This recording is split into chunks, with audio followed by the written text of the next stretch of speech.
Hey everybody, welcome back to Takeover the Rainbow here on Streaming Rainbow. I'm Danny. I will be the GM again this evening in this GM'd but fairly collaborative game of 10 Candles. I am joined once again here by Sarah, Bastion, What's up? Get in the Discord. yes, get in the Discord, and Eli. Tonight's gonna be so chill. So chill. The chillest. The most relaxed and cozy. So we've been taking you all on a journey these past 5 weeks, right? And that journey is been through Cozy Town. So why would we do anything at the end of that that is in any way like markedly or starkly different? Nobody would expect that. Mhm. How would that make any sense? Yeah. Right? It's going to be, this is the session of 10 candles. Mark it.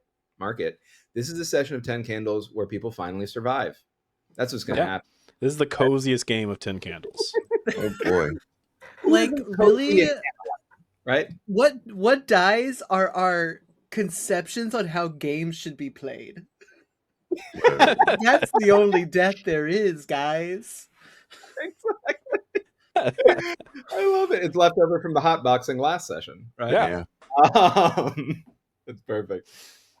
So yeah, please do get in the Discord. Anything that you all want to plug here at the top, because at the bottom we're not going to feel like doing it. It's about to get real sad real fast. Bastion, anything you It's want to about plug? to get something. We'll see exactly where it gets. But the end of 10 Candles is not usually a good moment to be like, so I'm going to be doing this other stuff, you know? Get in the Discord. That's my main plug. But follow us on all of our socials. Leave comments down below in our YouTube. All of the things that you can do to interact with this video makes it so our little community can become a little bit bigger and welcome other people just like you that also want a nice warm spot to land on the world's biggest couch during at this point precedented times. Like if the unprecedented goes on long enough, it becomes precedent. And then next week we'll have our End of the Rainbow. For this, we'll talk back and explore the experience of learning 5 separate systems. And then after that, make sure you are here for our upcoming series run by our very own Lux, Sunken. And we've got on the live side of things, Mags. Next Friday. So you're here on Tuesday. This Friday, our very own Mags of Streaming Rainbow is running their first live stream campaign that they're GMing of Evil. I won this in a raffle, and I'm very excited by the very talented Riley Quixote. And if you are also fucking pissed about what the world is like today, good news, it's a charity stream, and we're giving all the proceeds to Races, which is a really great organization that based in Texas that helps raise awareness and with legal aid for immigration and all the bullshit that is happening right now. There is going to be raffles. Danny thinks he knows what the raffles are. I have been informed that we are Riley themselves is offering copies of Evil to be raffled during this game. So you can have that. You can also pay to reward players, to reward Mags, to make things good or bad for everybody at the table. No matter what, it's going to be fun. And yes, enter in for a chance to win a copy of the game itself, or other prizes, or you can pay for GM services from myself and Danny, because we are not busy enough. We definitely also want to run more games for you all. We do. I'm so excited. We're dedicated, right? We're dedicated to the gameplay. We're dedicated to the cause. It's gonna be great. It's gonna be super cool. Anything anybody else wants to mention before we get into it? Other than that, I mentioned the Discord. Yeah, there we go. We did. Hey guys, there's a Discord. It's right below us, actually. So I keep pointing down. It's pretty great. Just come in. you can play games like this with us because it is a community server. And other than what we do online, like in terms of, on camera, we also like to play together there, and part of why we're doing this whole experiment is so that we play more systems, so that you all see more systems, so you all get to see if you like to play any of these systems, right? So come play them with us if you want. We love to play with ourselves in there. Yeah. Check out the I saw bonk that bank. coming. The bonk bank. See, and if you don't know what a bonk bank is, go back and watch the earlier episodes of this takeover. 2 episodes ago, running Hell of a Town from Akron Games, you can find out what a bonk bank is.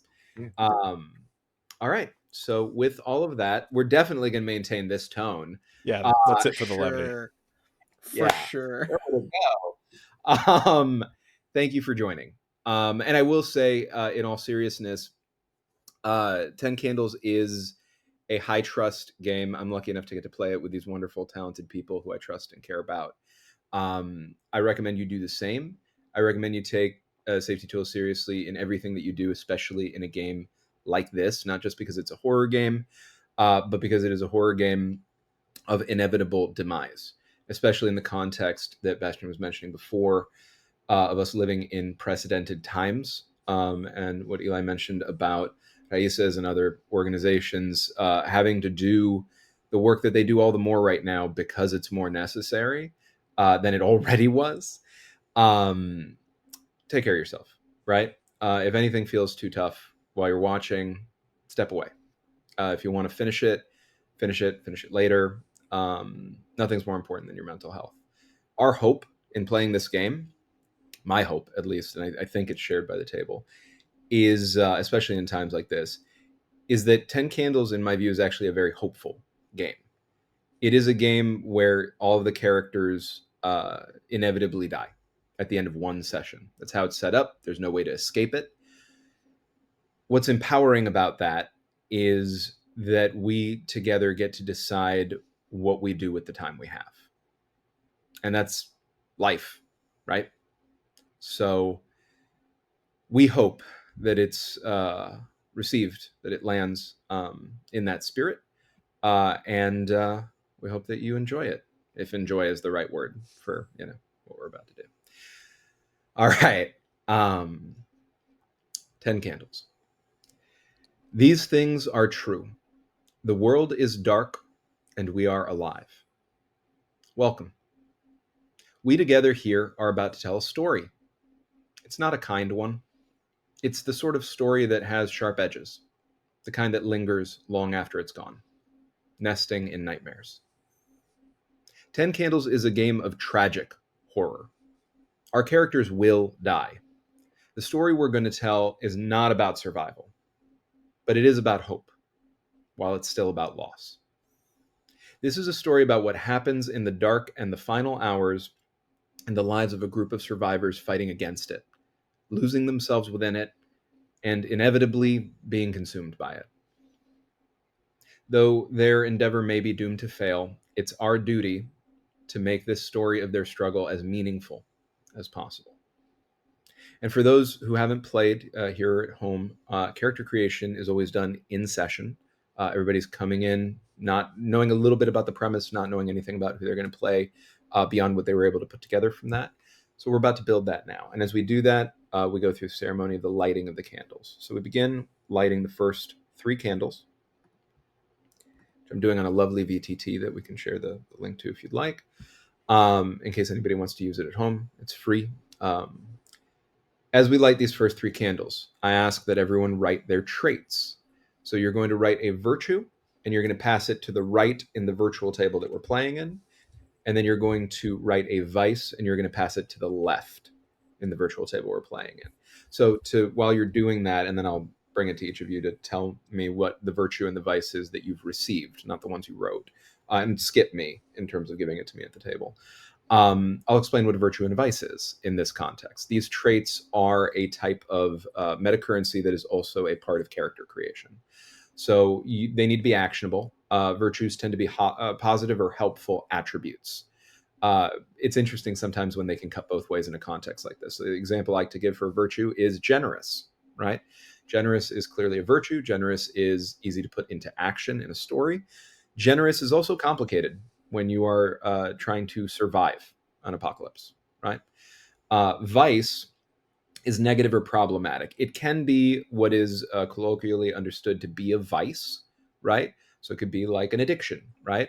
But it doesn't have to be. A vice is something troubling in a person's nature that creates friction, that makes it harder for them to survive, that makes it harder for them to work together with other people. The parts of ourselves that maybe we don't take as much pride in, but that we all have. And also, recommendation is that it be an actionable thing, right? So my best example of what would not be a preferable virtue is something like lucky, because you can't really play lucky, right?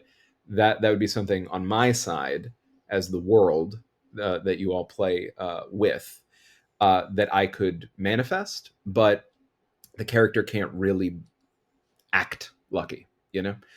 All right. Let me know once you have written the cards and passed them in the VTT. And if you do have any questions about how to do it, let me know. Yeah, reminder. Is it so virtue to the left, vice to the right, or other way? Other way. Virtue to the right, vice to the left. But we skip you. Skip me for this. There's going to be another one later that you include me in, but I'll point that out. Okay.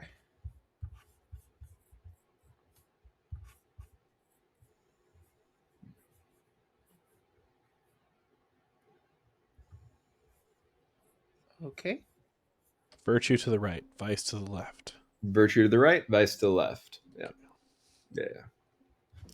So at the end, you each end up with one of each. And I'll just go, once we're ready, I'll go in clockwise order on the VTT. So Eli, you're going to be up first to read yours, and then Bastion, and then Sarah. Amazing. Yeah. Thanks, guys. Everybody have both? Yeah. Beautiful. So whenever you're ready, Eli, please tell us what is your character's virtue and your character's vice. My character's virtue is that I am merciful, which is good to know. Nice. Unfortunately, my vice is that I'm greedy. I mean, it's a classic, right? It's a classic. I think that's good. All right, Bastion. My virtue is heroism. Okay. My vice is discontent. Ooh, that's a feisty person you got on your hands. And Sarah. My virtue is creative, Mhm. and my vice is dogmatic. Oh, that's a very interesting mix. I Isn't love it, that. though? I don't want a creative dogmatic person. Sorry, that's what you get. The BB&G. That's fair. You think you're scared of them, but it's actually God. Sarah is them. No. Oh. All right. So just to give a little bit more context for those of you who haven't played before, haven't played much, those at home, these two exist on a stack of cards. I say stack because we're doing this virtually. If you played it traditionally in person, it would be a stack of index cards that you're going to order later, and you can only access one at a time to burn for some rerolls. I'll get into that as we go. Now I'd like to introduce us a little bit to the module we'll be playing today, which is titled The Last Gasp of Venice. It is 1630. You're in Murano, an island of glassmakers, separated from Venice by a lagoon of black water. The Great Plague is consuming the city.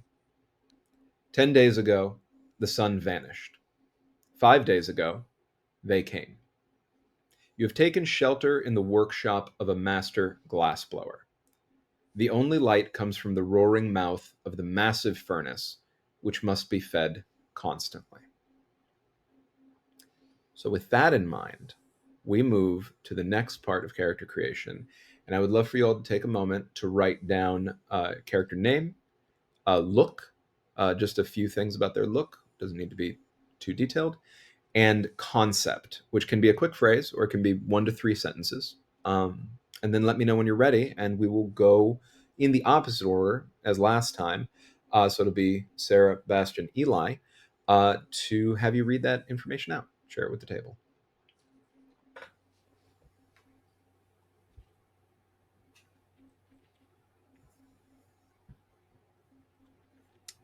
I'm ready whenever.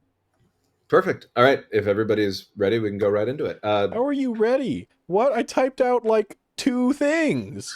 We can also If you- hold, especially If since you we're think pre-recording. Sarah didn't fucking pregame, you're insane. Okay, I'm sorry. I'm the baby here. I've never played 10 Candles. Y'all are experiencing my 1st time playing 10 Candles. No, it's okay. I look, for what it's worth, I tend to walk into 10 Candles as a player and make it all up on the spot.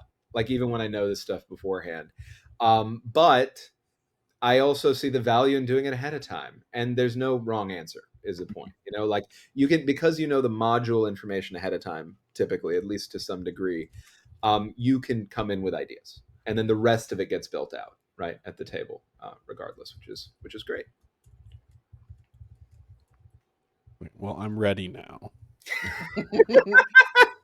I guess. I'm ready. All right. Sarah, take it away. My name is Aurora Satori. I'm in my late 20s, slender, wearing a paint-spattered black dress. And my concept is that I am an artist of some cultural influence in the city. Love that. That's very, very good. Eli? Or sorry, Bastion. Bastion's next. Bastion? I am Bastiano, which I looked it up, was a name in 1600s Venice, so I felt like I had to pick it. Son of Giovanni. Nice. I am haggard, wet, with rough leathers and a glint in my eye. My concept is that I am a ferryman whose wife and child are on the other side of the lagoon. I love that. That's very, very good. And Eli? I will be playing Miluna, who is who is very slight. She's a young woman. She's right on the, like, she's considered an adult in 1630s Venice. But is she really? Yeah, I guess in this culture. Her concept is that she is a good Catholic girl. She was raised to believe in Christian values, but she really likes to maybe covet what the ladies of the house she used to serve for has. So she might have shown up a little bedraggled, a little wild-eyed, a little sickly, and wearing her mistress's clothing. Nice. I love that. All right. So those are our characters. We have, I'll make sure I wrote everything down correctly. We have Aurora, Bastiano, and Miluna. Right. What was Aurora's last name again? Satori. Satori. Spelled as it sounds? Mm-hmm. Beautiful. Thank you. All right. So with that, we will light the next 3 candles as you each write the last thing that you are going to write about your own characters in this character creation process, which is their moment. This is typically formatted as I will find hope ... So you will write this on a card in the VTT. You'll keep it. You're not going to pass it to anybody. My recommendation is that it be achievable, right? The way that this functions with the traits, you roll a roll and you roll a certain number of ones on the dice pool, and you want to re-roll those ones. You burn that trait if it makes narrative sense. My recommendation is that you make narrative sense in a way that has real weight, right? So something about your relationship to that trait changes in that moment, and then you do the reroll. This is different because with the moment, you have to call it before the roll, right? So you can't use it once you've seen the outcome of the roll. You would say, I think I'm ready to fulfill my moment, and then you would roll for that. If you succeed, you get a hope die, which is an extra die that never gets passed over to me, that succeeds on a 5 or a 6 instead of just a 6. There's a D6 dice pool system, for those at home who may not know. So everybody starts with, on the player side, 10d6, and that reduces over time in a variety of ways that you'll see. This is an extra one on top of that never gets passed over to me. The only way that you can lose it is with something regarding a brink, which I'll get into in a minute. But go ahead and let me know. We're going to go in the first order. So it's going to be Eli, Bastion, Sarah. When you're ready for us to hear your moments. The last thing I'll say about them before we do that is moments that are highly situational, meaning like you need to see somebody specific or you need to be in a specific place, may or may not come up as a possibility during the course of gameplay. That's okay. There is no, you don't have to use all of your cards in the game, right? It's okay to go through an entire session using none of them. There's no failure or success there. It's a currency you can use, and it's more interesting story levers that you can pull on. You can pull on those story levers whether or not you burn the cards, right? They're still true about your character. So I just wanted to say that. Also, because since you can only burn one card at a time, if you get stuck at the moment, you can never access the thing underneath, right? And there's always at least one thing underneath because the brink always goes at the bottom. Okay, so with that in mind, is everybody ready to read their moments? Mm-hmm. Beautiful. All right, let's start with Eli. Okay. I will find hope. I hope this is I think I can figure out a way for this to work out. I will find hope when God works through another. Okay. Honestly, that feels very actionable to me. Also because I don't think it's gated to like God actually acting through another. It's about when your character feels that God is acting through another. Yeah, exactly. Yes. I think that's perfect. Yeah. That's really cool. Bastion. I will find hope when I place my feet upon a boat. Okay. I love that. Very good for the fairy stuff. Sarah. I will find hope when I finish my painting. I love that too. That's really, really great. So with that, you have now said the last true thing that you have authored about your character in this process. We are going to move to the last true thing that you are going to author about each other, and in one case, about the world. So brinks always go at the bottom of the stack of these two traits, moment and the brink. A brink is sort of inversion of a moment. It is something that occurred that reflects our base natures. It occurs the bad shit that we're willing to do when shit gets hard, right? The things that we don't like about ourselves, the things that we would be ashamed for other people to learn, it can be worse than just that. You know, the first time I ever played as a player, my character was cheating on his spouse. There have been lots of other times I've seen this person killed this person did this other thing, right? What's interesting about the way brinks work is there are two exceptions to that. One of which is one of us. I participate in this, so one of you is going to send me one, and that is going to be Sarah. Actually, that's going to send it to me, and you, Sarah, are going to write to me privately. These are not read out loud. Everybody needs to DM them to me, please, because I need to have them as the GM. But otherwise, you just put them on the card and pass them around. Sarah, you're going to define the very first thing that is true about them in this game, the capital T them who are coming after us. The only weakness they have is they don't like the light. That can't be added to. Like there's no way to give them more weaknesses in the game. But other than that, you can determine anything that you'd like before I do, even, right? I don't know at this point anything about them. So you're going to be the first one to come up with that. You're going to send me that, and that will enter the game. I am going to send you, Eli, a brink that says they have seen you. So they have seen Miluna, insert here, right? I'm going to send that to you. And then Eli, you'll send to Bastion. Bastion, you will send to Sarah that your character has seen their character do X, right? So Miluna has seen Bastiano, blah, blah, blah.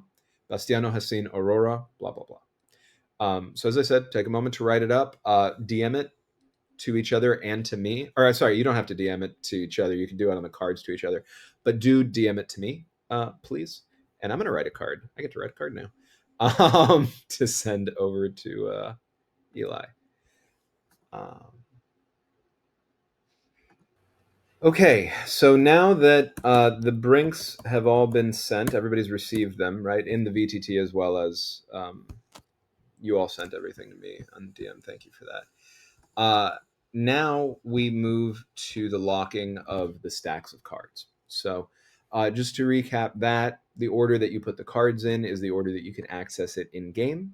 So if you think that you might hit your vice first, hit your virtue first, hit your moment first, that's the order you put those three in.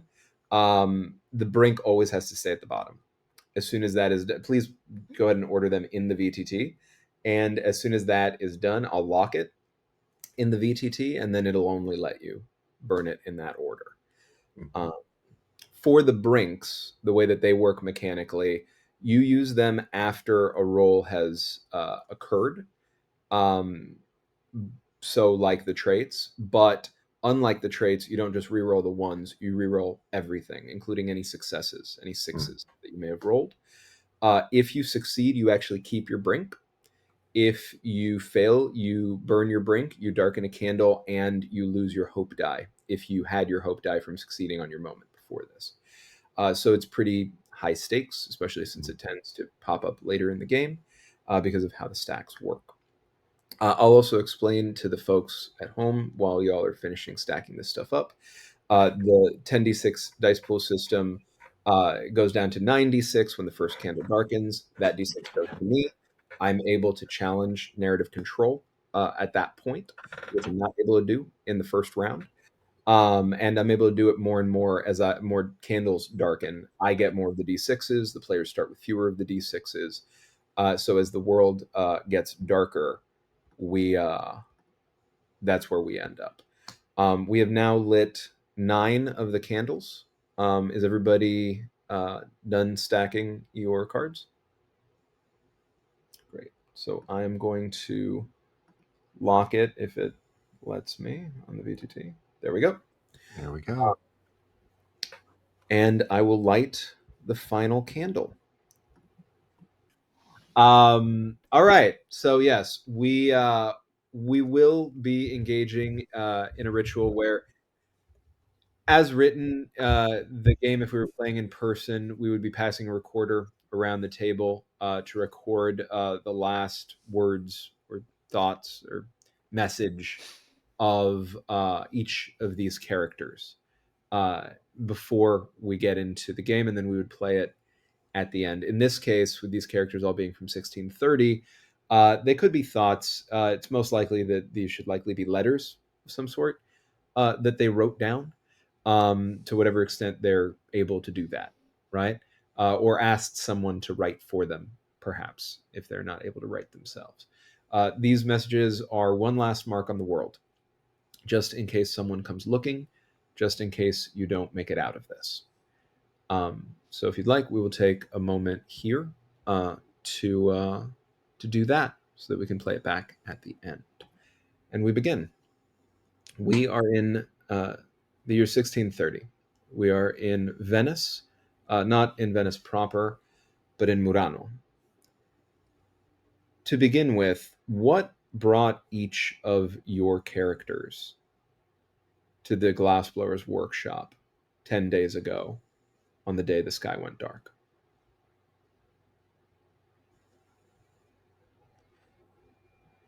It was the only light I could see.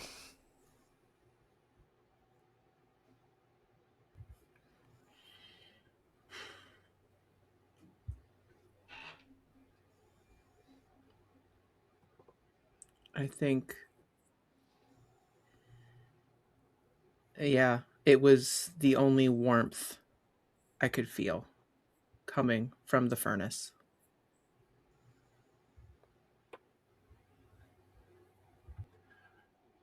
Yes, I was on the island because I was looking for a certain pigment, a dark charcoal gray, but it went dark and I don't know, there was just one place to go. It didn't seem like I had any other choice.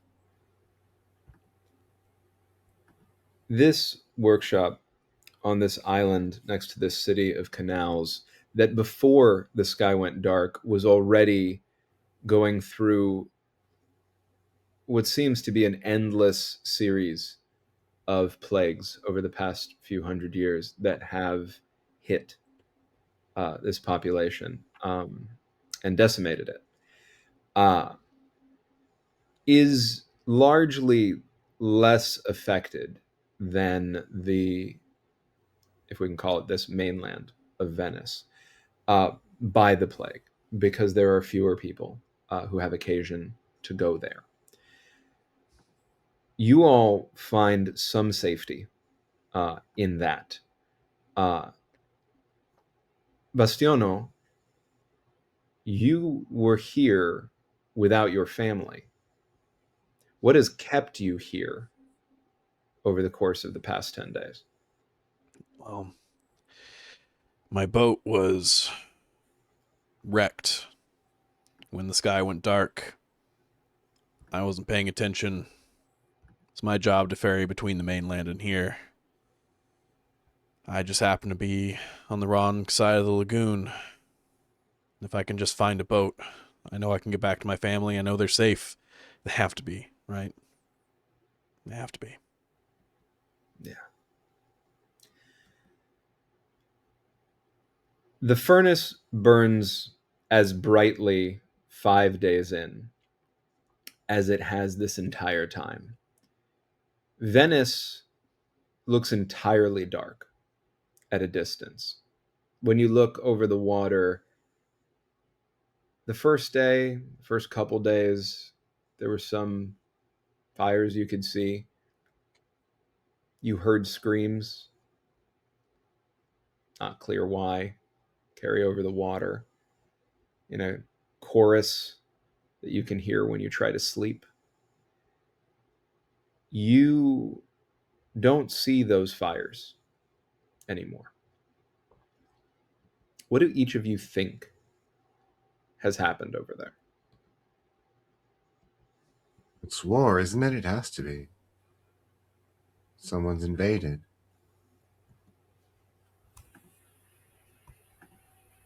It may very well be. The fifth day is marked mostly by an increase in two things. One is the screams come to a crescendo and cut out. Total silence. Two is that the furnace burns brighter than you have seen it burn this entire time. And all of the glass blowers in this place are working without stop. They will not sleep. They will not eat. You haven't seen them drink anything. They just work on something that they have not let you see. Now, I have sent all of you in our chat over on Discord some images that give you a sense of Murano in this time. Among them, you can see a large furnace. This is not an unpopulated place. It's a lot less populated than Venice proper, but you are not the only ones to have found refuge in this place. And those who were already working there seem to have all been there when this started and have dedicated themselves to the work. When this happens, what do you do?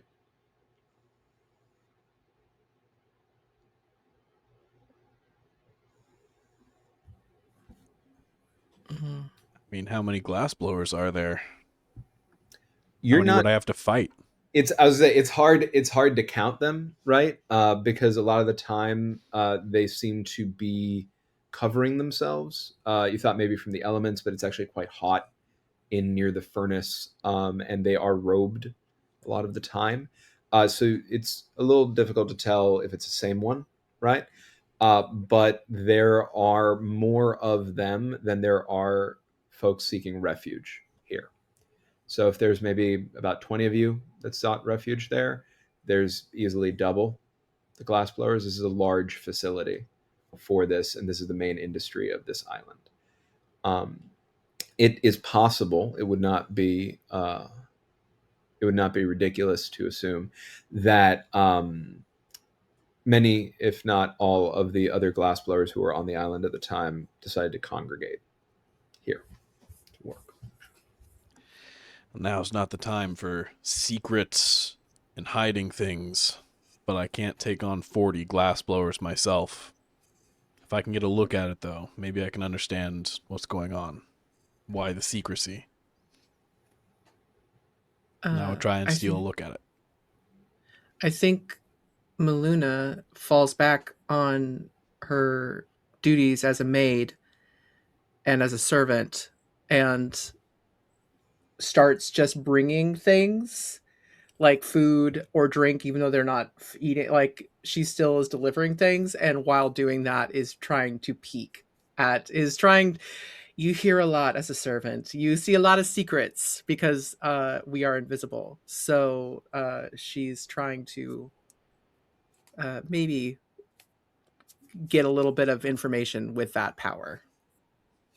So they allow you to move through the space, even though Miluna would note that they do not seem to be consuming the food or drink very much. They did it first. How long into the process? Right. It's been 10 days. It's been 5 since that moment occurred with the spike in the screams and the spike in the fire.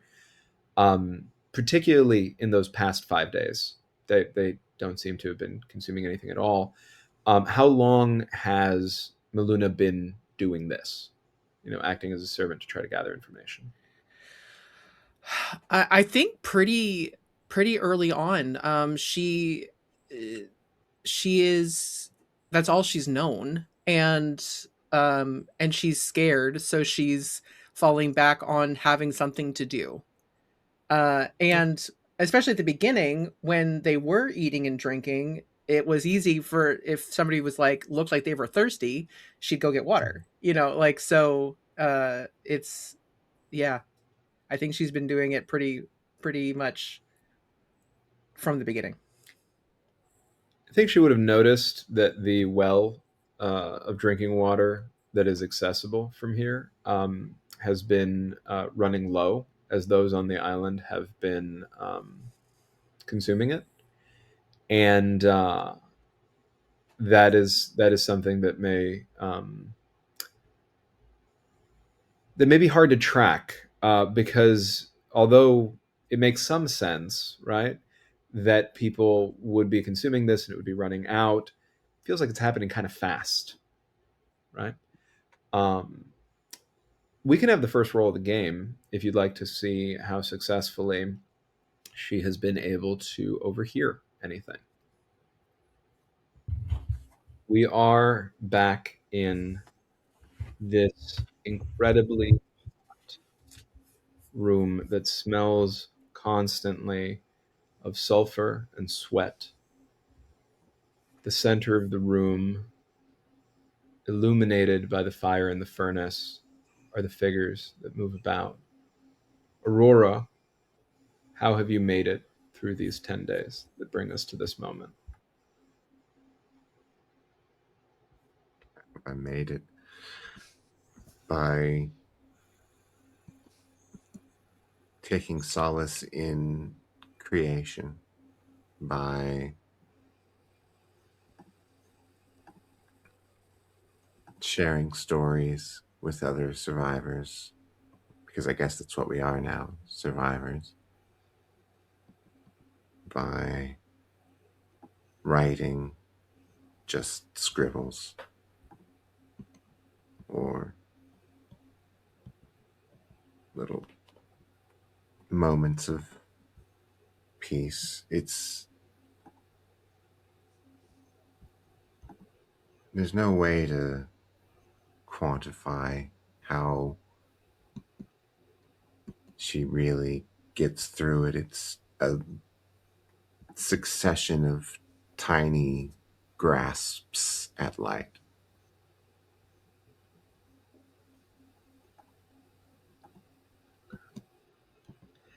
Miluna, would you like to roll to see how well you were able to hear what they might be Yes. talking about? Yes. So as it is, I just hit roll, right? On the You just hit VTG, and it roll, should. and it's the full 10d6, and as long as you get 1 6, you succeed. You got 3 of them. The 6 devil's success. levels success and no ones. So no Mhm. need to even consider burning a trait. Given the way that 10 Candles plays, you succeed. So that's clear. You also have narrative control. So you get to determine what happens next. Whenever you're ready.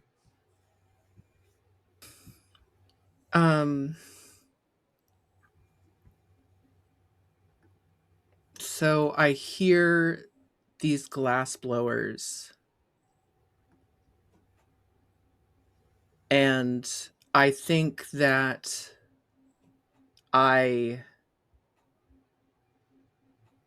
there's an apprentice glass blower who's closer to my age that I flirt with, that I bat my eyes at and befriend before something changes. Something is odd.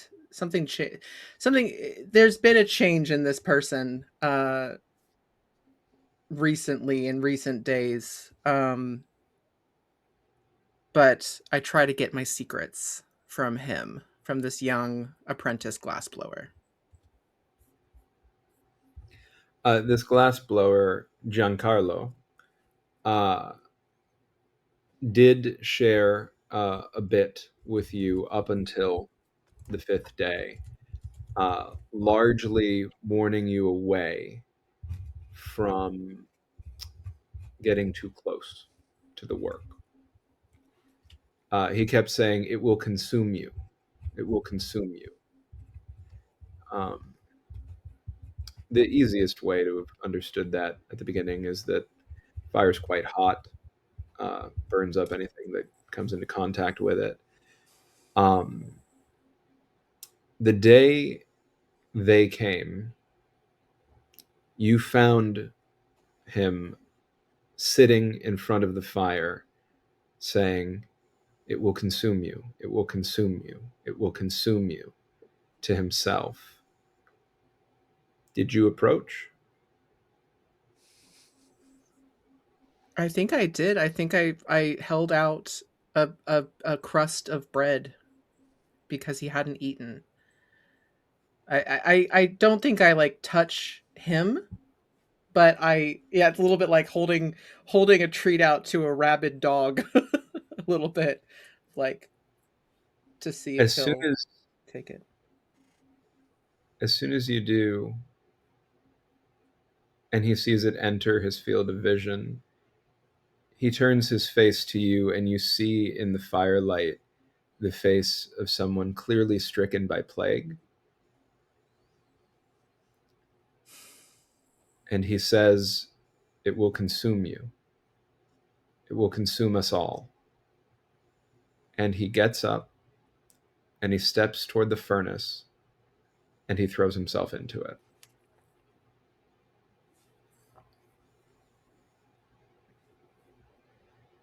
Yeah, Miluna screams.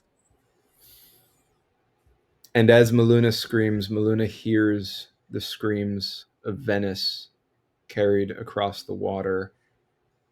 And in a moment, maybe of dissociation, maybe of something else, even she can't tell if they're different things. And when those screams from Venice cut out, she finds she's lost her voice.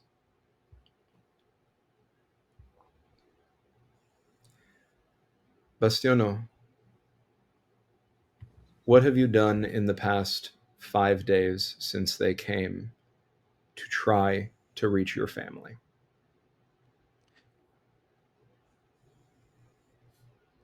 The first thing I did, I spent the first 2 days trying to figure out how to get my boat wreckage up out of the water. It's just outside of this glass blowers building. I figured it would be the easiest, maybe just need a quick repair. I couldn't figure out how to get up the water. I've been venturing further and further away, trying to find a working boat, trying to find something, but thus far, I haven't found anything for some reason. Let's see if your luck changes on this 10th day. Please give me a roll. I'll give you a roll. Thank you. That's a much worse roll. That is a full failure. However, you do have 2 ones. What is the card you have at the top of your stack?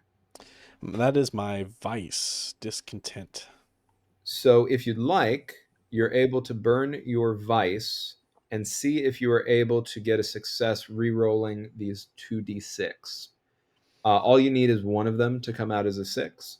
And if that is not successful, you will have burned your vice and still darken a candle. If you don't try to do that, you will darken a candle and we will enter our first ritual of truths. What would you like to do? I'll burn it. Okay. Describe first, if you can, how this vice helps you try to succeed in what you are doing in this moment. These damn glass blowers, this hot fucking building. No one's telling me anything. Everyone's acting sad. There's a woman in the corner painting. There's a maid who keeps offering me the worst bread.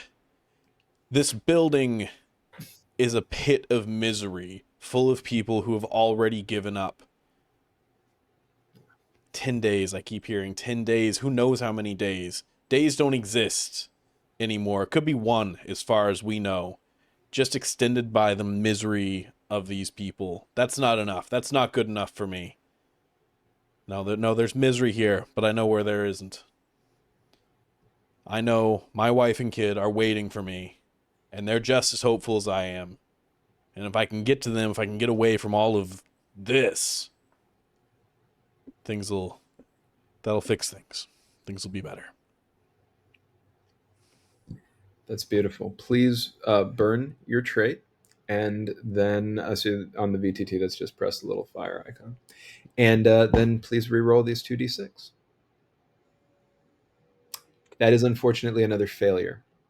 So with that, I will darken our first candle, bringing us down to 9.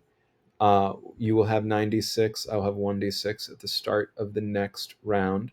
I should mention, with regard to narrative control, whenever roll is failed, or if I get more 6s than you all on a success, I take narrative control. You have a lever that can stop that, which is the darkening of a second candle. So on a success, that's just the darkening of 1 candle. On a failure like this, you can darken a second candle. I would get another d6. We would get a little bit closer to death, but you would have narrative control when we come back. You would still have failed this roll, but you would get to decide what happens next. Would you like, and this is really, in this case, just for Bastion, because it goes to the person who rolled it, would you like to darken a candle? I feel like Bastiano is not yet worried enough. Perfect. I don't think things are that bad yet. Agreed. I think that makes sense. So we enter our ritual of truths. The way that this works for those who haven't played and those at home is we go in a circle. We're going to just follow the order that I'm looking at us in right now. So it'll start with the person who failed the roll. So Bastion, I'll start with you. It'll go to Eli, then me. I'm participatory in this as well. Then Sarah. Back to you, Bastion. There are 9 candles lit. So there are 9 truths. So each of us, except for Bastion, will get to come up with 2 truths, one at a time. Bastion, you're going to get to come up with 3 in this round. But again, one at a time, right? As a reminder, you can do truths about them. They just cannot be weaknesses for them. You can define more things that are true about them, more things that are true about the world, true about the characters, true about the place you're in. Do you have any questions about that? All right. So we begin the ritual. These things are true. The world is dark, and Bastion, the floor is yours. Every other building on the island is devoid of people. Okay. Devoid of people. And that is Murano. Yes. Perfect. Eli.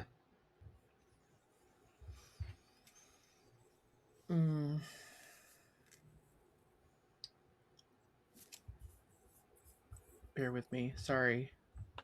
Don't worry about it. Take your time.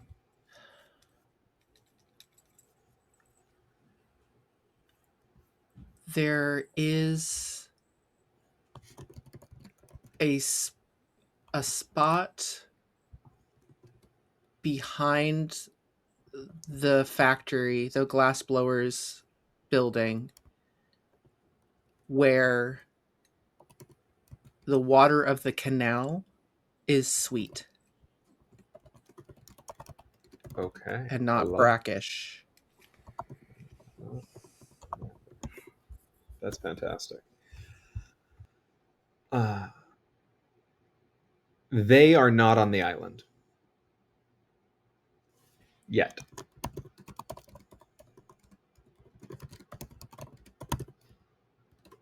Lights have begun to come back on in Venice.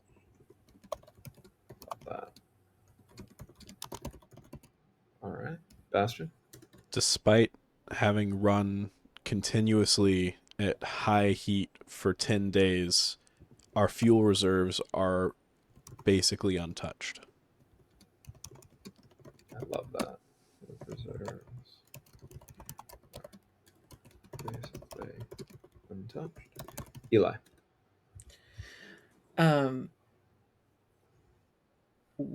Loaves of bread keep appearing on the doorstep.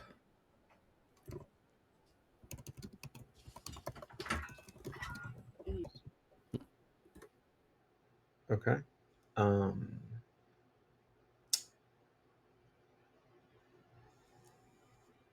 The stonework of the glassworks building speaks to all of you.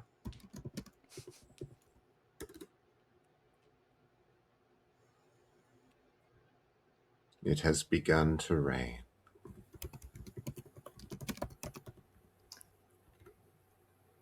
And the last one is yours.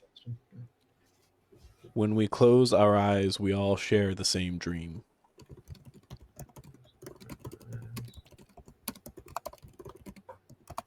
Okay. So, every other building on the island of Murano is devoid of people. There is a spot behind the glassblowers building where the water of the canal is sweet and not brackish.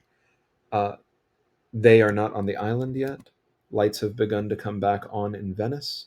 Despite having run continuously at high heat for 10 days, our fuel reserves are basically untouched. Loaves of bread keep appearing on the doorstep. The stonework of the glassworks building speaks to all of you. It has begun to rain, and when we close our eyes, we all share the same dream. These things are true. The world is dark, and we are alive.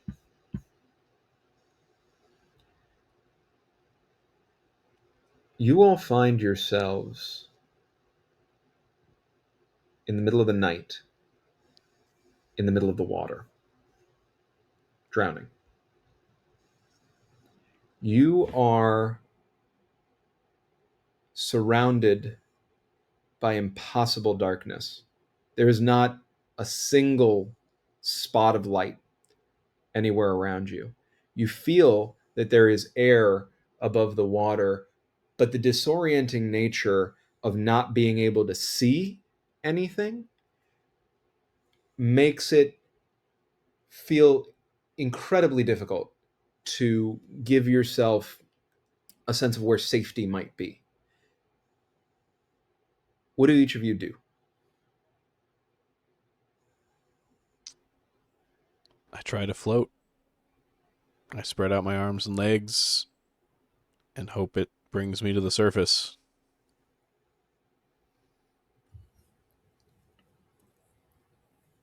I was born and raised here. I know what happens when you fall in the canal. You stop thrashing and you let yourself float.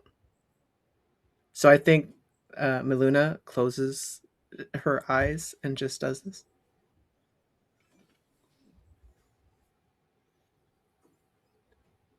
Yeah, Aurora's not doing that. She's frantically paddling towards what she thinks was a light that she might have seen a second ago.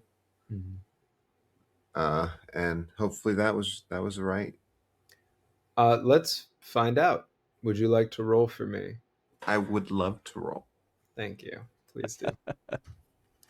All It's right, gonna here be we go. fine. It's Oh, gonna be fine. Okay, So so you did succeed.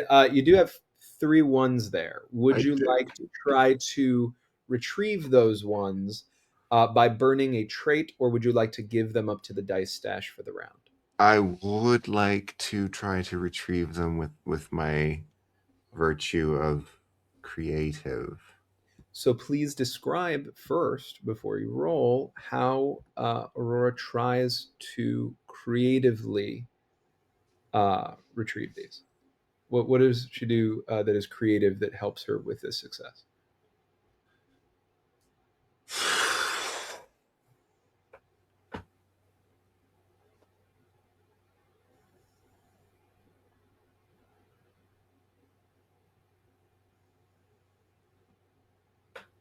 You ever get writer's block while you're playing a game? Super fair. you ever drowned creatively? Try floating. Try paddle. floating. Paddle creative, right? Yeah. No, she okay, so she has, because as a creative person, she has a fantastic like visual imagination, and she uses that to sort of plot a course in her mind towards the light. Yeah. It's Go ahead. creative. I love it. Go ahead and roll the 3d6. Let's see what you got. Come on, baby. Come on. Okay. Only So one. you were able to, you were able to retrieve 2. So you're going to roll 8d6, all y'all moving forward. But you got that. So you succeeded. So narrative control is yours. Go ahead and describe to us this success. Yeah, Aurora thrashes her way, feeling that more than anything, the carbon dioxide in her body is just boiling up and making her just desperate to draw air, but she does not stop even though everything is burning. But she got it wrong, you know. There was no light. And when she finally gives up and takes in the water, there's no water at all. She's just waking up from this terrible dream that we just shared. And when she wakes up from that terrible dream, she and the 2 of you are standing sopping wet in the middle of the glassblower's workspace in an area that they normally keep to themselves. And in front of you is the masterwork that they have been making. Do you approach? Absolutely. No hesitation. As you do, it's hard to make out what you're looking at from a distance. The closer you get, the more it crystallizes. And what you see is a glass-blown recreation in full loving detail of Venice. You see most prominently the Piazza San Marco with its tall tower. And you realize as you get right up to it that there are figurines on it. Little boats, people too. And as you get very close, you see those figurines are dying. You see plague doctors. You see limbs torn. You see scattered bodies clearly devoid of life. You see a glint come from the top of the campanile, the tower. And as you reach the edge of this masterwork, the plague doctors turn and look at you.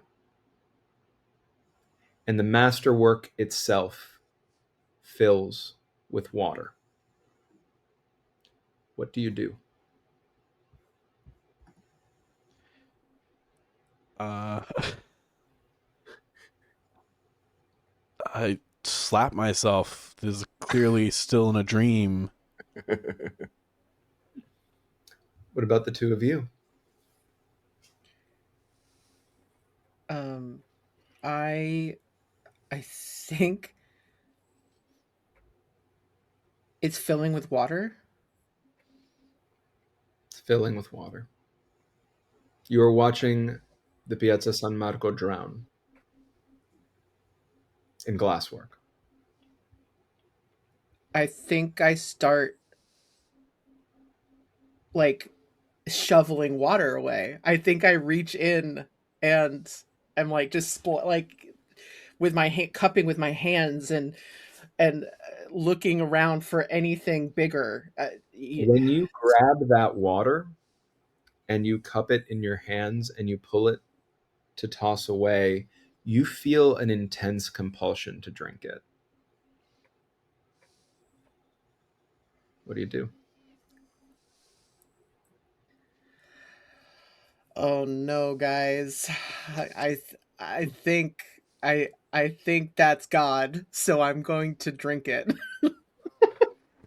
No. Drink it, and it does not taste like the brackish water outside, and it does not taste like the sweet water that you found behind this place. It tastes like a third thing that you don't understand, but you intuit feels like poison, and you crave more of it. The third thing, umami.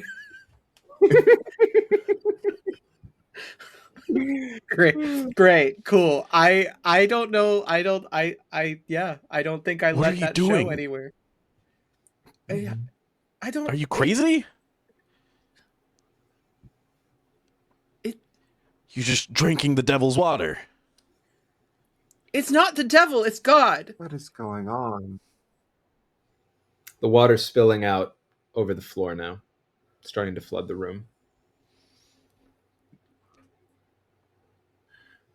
I try to find where it's coming from, the spot where it originates, so that I can plug it. Go ahead and roll. Love that. Yeah. Okay. That is a success that I cannot take narrative control away from, which is good because I rolled a 6, but you rolled 2 6s. Would you like to lose that one, or would you like to burn a trait?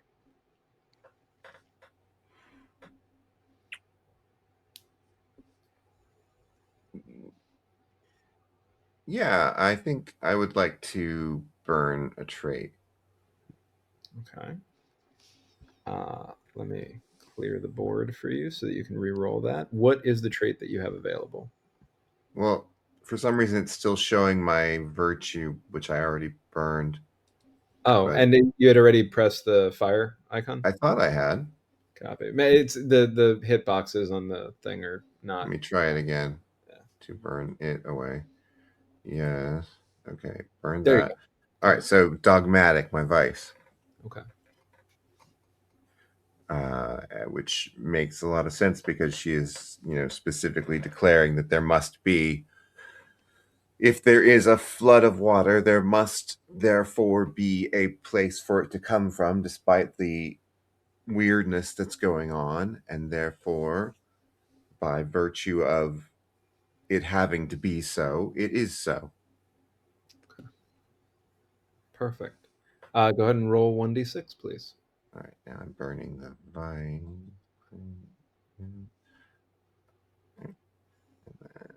Roll. Yes! Hey, and you got another success with that, so we got another 666 situation, and you keep this at 8d6. So you have narrative control. Go Nice. ahead and describe how you succeed at this. Yes. So she jumps around looking for the right angle to find where this water is coming from. Finally, she gets the right angle and sees that it is upwelling through uh, uh, a pipe in the center. Why would they install a pipe to flood their city in the center? I don't know, but it's there. And so she looks around for something, then just tears a wad of her dress and shoves it in until it sticks and will not release any more water. And as she shoves this wad of her dress into the pipe and seals it, the water around your ankles rises. And you feel much more quickly now Oh no. the flooding of the room in which you stand. The fire burns deeply. Aurora, whose voice would you want to hear right now? If I could hear my mother, but she's been gone for so long. You do. Bastiano, you hear your wife and child. And Miluna, you hear that sweet boy who threw himself in the flame. And they all say to you, it's going to be okay. And as they do, you feel the water rushing around your knees, your thighs, your vision blurs, and when it reconstitutes itself, you are standing in the Piazza San Marco. Not the glass blown one, the real one. It doesn't look like you remember it. There are some scattered lights that are hard for you to understand somehow, that give you a sense of the shape of this vast place.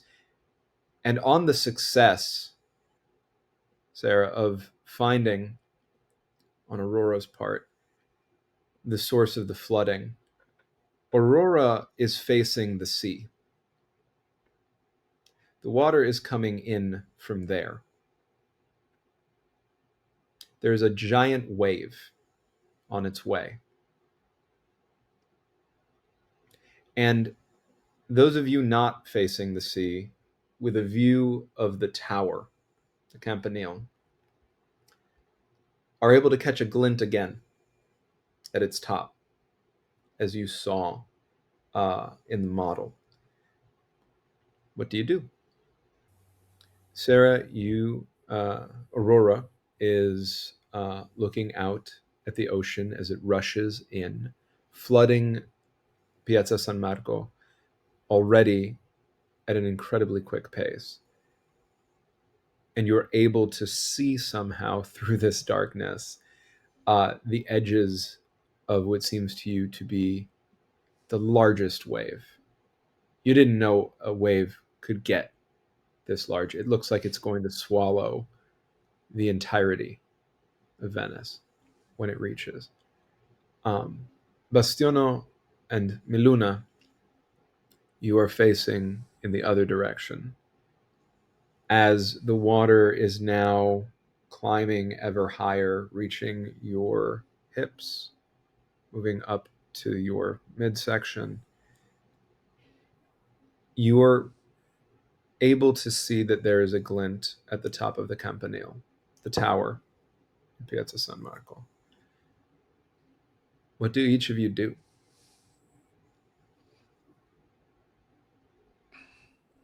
I don't think I've ever wanted to paint something as much as I do in this moment. And I think I'm just transfixed. What about the two of you? I recognize where I am. I see the water coming up. I want to rush to a nearby window and see if I feel like I could survive a jump into the water from this height. Okay. And Miluna? I look from the glint to the two people, or however many people there is. It just the three of us that are here? You only see the there. I look at them both and still feeling a little like weak from this impulsive need to drink that water. I think I grab the back of Aurora and pull her and point towards the glint, saying, higher ground, we need to get up. What? Yes. Yes. What? We need to go. And I'm gonna try to escape and get towards the glint. It's a sign. As you're pulled by Miluna, Aurora, that temptation to paint calls to you. There's something inside of you that is telling you against reason that if you turn back to that wave and you hold out your hands, you will find the implements you need and you will have the time you need to paint the masterwork of your life.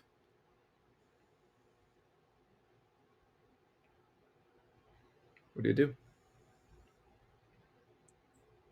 I think I wrench away.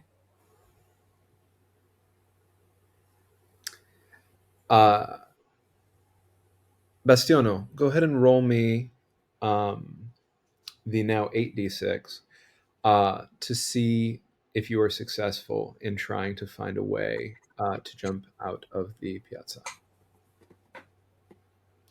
You are, and you don't lose any. Yeah, you don't have any ones, and I can't take narrative control because I only have 1d6, and you got 2 6s. So go ahead and tell us how Bastiano succeeds. I turn and look at the other two in a struggle, and I shake my head. Don't you see? This is a second chance. My wife, my son, they're down there. We just have to get to them. If I can just get to them, this is my chance.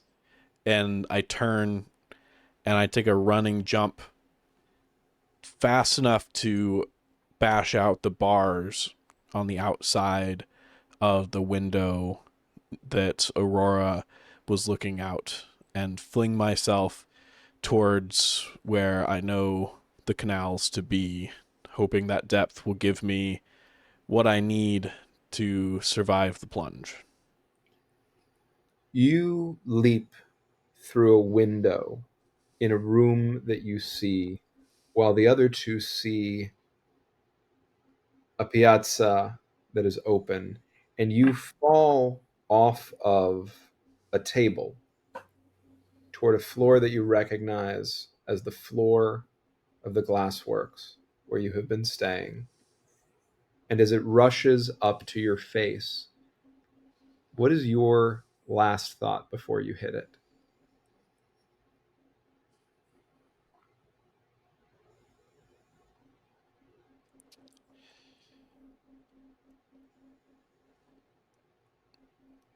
I failed. And as the stone slams into your face first and then the rest of your body, you hear the voice of your wife and the voice of your child in either ear whisper, "Not yet." And you slam through the stone and fall through a ceiling into a room with a man with a beard, lightly balding, with a telescope pointed toward an empty sky. There are others in the room, and none of them have faces. He turns to you and looks at you.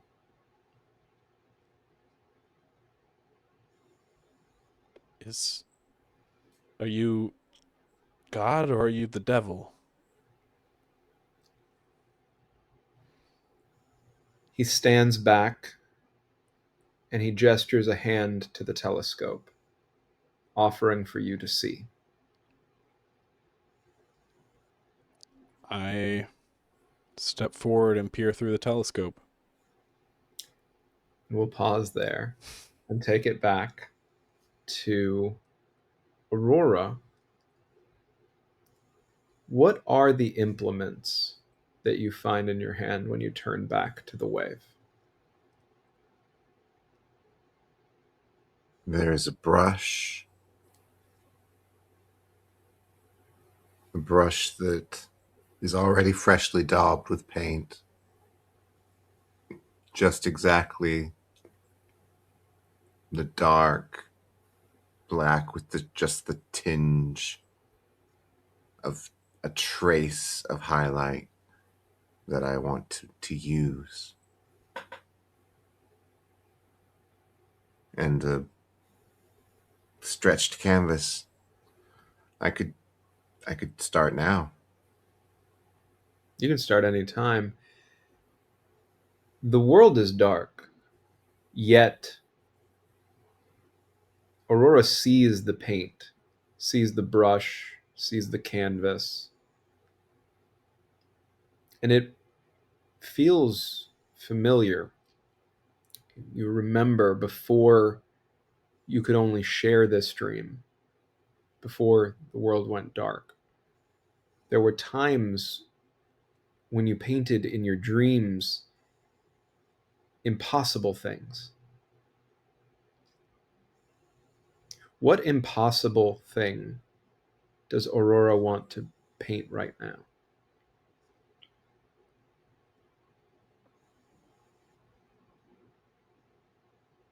Aurora feels a massive overswelling of destiny.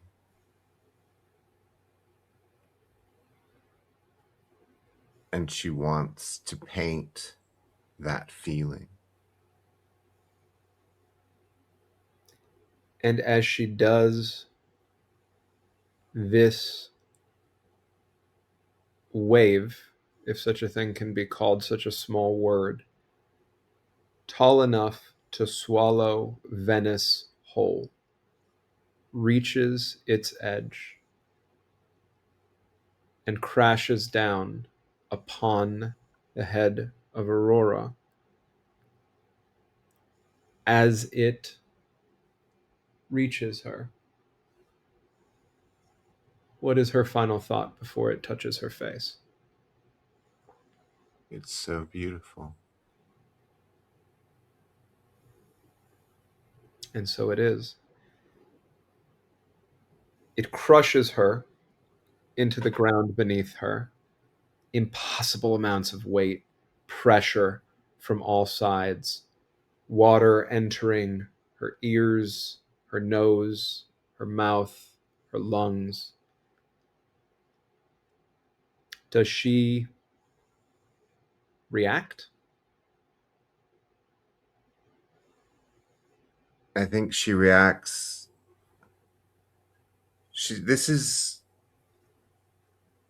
There's an acceptance right now. Death feels inevitable, and so fighting seems a waste. So there's a sort of an opening up in her, a inhalation of the crushing weight inside of her. As she gives herself over to this inevitability, she hears the voice of her mother say, "Not yet," in her ear. And she feels the water fall past her, and she's suddenly laying in what feels like a slight wooden boat, and she hears it knocking against something. Does she open her eyes? After a moment, When she does, it's very hard to orient herself because it's extremely bright. Certainly much brighter than anything she's seen in the past 10 days. And her eyes have had such trouble shifting to that reality that there is searing pain in them in this moment. And we'll hold that. And we will see Miluna. You see Aurora standing back to you, unmoving, after you had tried to pull her away. What do you do?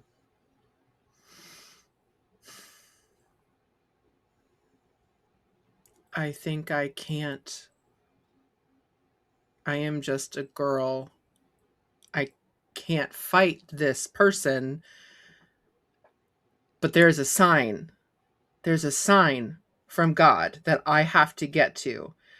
So I'm going to rush towards that glint. And I think on the way, I'm going to shed the outer dress that was stolen from my mistress, leaving me in my much more plain shift of a working class person.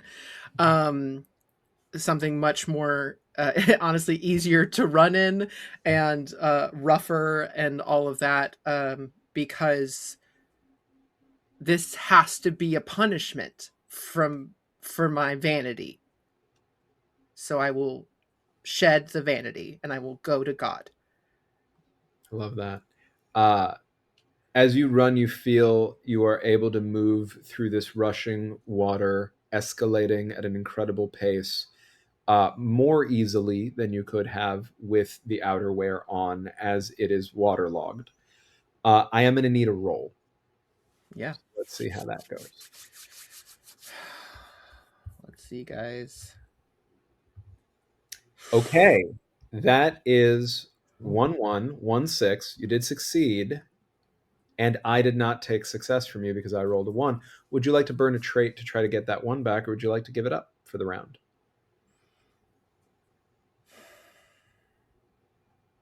Yes. Yeah? Yeah, I'm gonna burn. I think I'm going to burn my my virtue of merciful Okay. because I am leaving someone. Yeah. She's gonna die, and that's not, and as far as I know, Aurora is dead. So, I will not show the mercy of trying harder to save her. I love So that. that burns away. Go ahead and burn the card, and then when you're ready, roll 1d6. You just need Here's it to hoping, not be a guys. 1. Okay, Not a 1. it's a 3. So you succeed at this. You have narrative control. Go ahead and describe how Miluna succeeds at this. I think having lost those vestiges of wealth that are stolen, and I'm now much more agile, I use the water to my advantage. It's rising, and I am rising towards that glint, toward that light, and I am reaching, and I am reaching, and I am just great. I'm climbing against stone, and like my nails are breaking, and I don't care because I'm clawing my way towards light, towards a good, what I can only assume is a good light. And as you do climb, Miluna, you feel the water rush behind you, very suddenly lifting you a far way up this incredibly tall tower with its strength. Do you look back? I think I'm focused. I think I'm focused on that glint. Without looking back, you have every reason, Miluna, to believe this is another sign from God, bringing you up toward the light. And as it reaches the edge of where you saw this glint, you spill over, pushed in by the water that does not continue to flood past that point. And Bastiano, you see Miluna as you are approaching to look through the telescope, climb over the side of this space. Do you do anything on the way to the telescope, or do you continue and go straight to look? I I look at Miluna confused. And I shake my head and I say, I know not if we are in the presence of God or the devil or secret third thing, but I will look through this telescope. I will see with my own eyes what it wants to show me. As you look through the telescope, which will not require a roll. Oh, I don't like that. That's not... You see what first seems to you like nothing. And then you are hit with a creeping realization that spills from the top of your head over your body as something inescapably true. That what you are seeing is not nothing. What you are seeing is the end of everything. You are seeing an emptiness that is hungry, that will swallow us all. You are seeing the end. And it ripples, and it opens, and a blazing eye fills your field of vision, looking back at you, larger than anything you've ever seen. What do you do? I freeze. I hold its gaze. I think I mutter to myself that the end is coming, that nothing is coming. Miluna, you have every reason to remember that sweet boy in this moment, because as you look past Bastiano at a sea of people much too large to fit into this space. Almost all of them have no faces, but the boy is staring back at you. And as Bastiano says what he is saying, the boy is mouthing the same thing. The end is here. The nothing is coming. No. It will consume No. us. It will consume us. It will consume all. Get away. Step away. The end is coming. The end is coming. It sees us.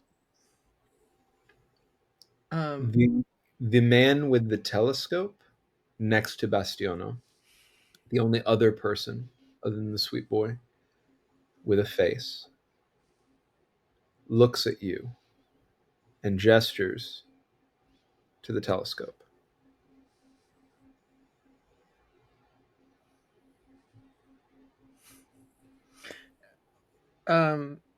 Is this on like open air? Like what is or is it looking Yeah. at a window? Like okay. So if you look at the image that I put into our chat, yeah. it is like that.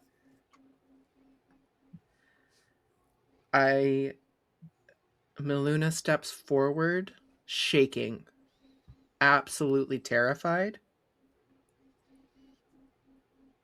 and pushes the telescope off of the edge into the darkness. And that won't require a roll either. So scary. It falls far, like much further than you would expect. You were carried up by water. It should have just splashed off the side. You don't hear anything for a while. And then you hear a clattering and a breaking of glass. And when the glass breaks, the faceless people turn to you and you hear screams. The same screams from their unmoving, blank faces that you heard coming over the water from Venice. And as those screams intensify, your ears bleed a little bit. The pain is impossible to handle. You bend in, trying to protect yourself in the way that we all do from birth, right? And it turns into the sound of metal on metal, clanging harder and faster, like waterfalls of metal hitting metal, hitting metal, hitting metal, hitting metal. In smaller and smaller pieces, loud, sharp, high in pitch. Do you open your eyes? I think I do after a while of getting used to the sound, and I think it's too much to keep my eyes shut. I have to look and see what's coming. Okay. When you do, you find yourself standing in an incredibly bright space. You have a bit less of a struggle in adjusting your eyes. You see something completely different than anything you've ever experienced in your life. It's both familiar and entirely alien. It's as though someone took Venice and made it into a model of itself, not like the glass blowers, but made of something less permanent. And you see a number of things in front of you that you don't have any context for. They look like shapes, maybe small obelisks or something. There's designs on them, things sticking out. Some of them have seating. Your religious background might make you think that it's some sort of offering. And we'll hold there to go back to Bastiano. You have this eye blazing in front of you. And you can hear a whisper that you can tell is your wife and child. Are they laughing? Are they calling out to you? It's so hard to tell what's happening. What do you want to do right now?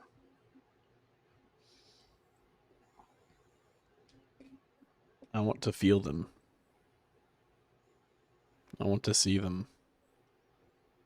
I've heard them,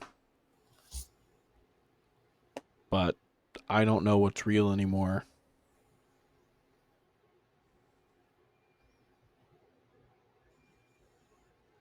As the eye looks into you, and you can't help but look into it because it is all you can see, you feel it hunger for a memory. What is the memory that Bastiano thinks of first when he thinks of being safe and comfortable with his wife and child? The first time I came home after my wife had taken up bread making, she was being a good wife, taking care of Giacomo, but as he had grown older and was able to join in the classroom, and she found herself with some free time, she started working with her own mother, who was a bread maker, and learning the old recipes. Not enough to work and make an income, mind you. That would be very unladylike. Mm. But enough to become a better wife. And she learned it for me. She learned it for Giacomo. And God, that first bread was awful. It was not good. But it tasted of love. Mm. And it tasted of more, right? That's there would be more past Giacomo. That we were still together. We still cared about each other. Okay. With that memory carrying you forward, you find, without choosing to yourself, you are suddenly stepping ahead of where you were, simultaneously toward the eye and toward your family. And as you reach them, you touch them for a moment, and they disappear. And with them, that memory is gone. And you feel sorrow for a moment, and then that's taken from you too, because you can't remember what you're so sad about. And you find yourself seated at a table with very strange looking food. It's reflective a little bit, but that doesn't make sense. There's no light here, and you look around and there is. And you're in something that looks a bit like a tavern, but it's not like a tavern that you've ever been in. What do you do? I think Bastiano is gonna hold his head in his hands and start praying. He's gonna close his eyes. He's gonna cover his ears. He's just gonna start praying quietly to himself for this to end, whatever hell this is, whatever torment he apparently deserves. That like he's done with these devil's visions, and to just give him his family back. Okay. Aurora, your eyes start to focus in, and what you see around you is first, since you're laying back a bit, you see the sky. Is that the sky? That's so strange. It's blue with white clouds, but there's no depth to it. Is that painted? And do you look around or do you stay staring at the sky? Yeah, focusing and reaching towards it for sure. As you reach toward it, it rushes down toward you and you lightly tap it and you feel not canvas, something harder. And then you see that your hand is nowhere near it. And past your hand, you see flickering lights. And in the chat now, you can see a bit of what looks like a model of Venice that is made of something that you can't explain why, but makes you sad. And where there was darkness everywhere for the past 10 days, you now see darkness nowhere. There's nothing but inescapable light illuminating this facsimile of Venice. What do you do? I reject it as firmly and irrationally as it is possible to reject a reality that one sees. I push my will against this. It must not be. This offense to life must not be. Let's go ahead and have a roll. I would love to have a roll. Thank you. Oh, that's a bad roll. Failure. Now, you've burnt both traits, I believe, and you can't use the moment. Because you have to do that ahead of time. Yeah. So I take a die. Would you like to darken a second candle to, you're still going to fail, but to maintain narrative control when we come back? Or would you like to just darken this one candle and have me have narrative control when we come back? I would like to darken a second candle. All right. So that brings me to 3d6. You're going to have 7d6. That darkens. Sorry, we should have done this. Should get down to 3 candles. So we are at 7. We're entering another ritual of truths. These things are true. The world is dark. And Sarah, as it was your role, you go first. So the floor is yours.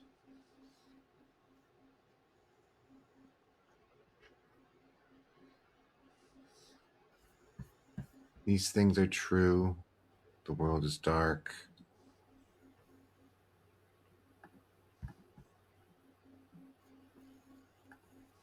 And the light is worse. I love that. Bastion. World is dark, the light is worse. And the ones we care about are still alive somewhere. Are still alive somewhere. Okay. Eli? The world is dark. The ones we love are still alive somewhere. And they want our stories. They want our stories. The world is dark, the light is worse. The ones we care about are still alive somewhere. They want our stories. And we want to give our stories to them.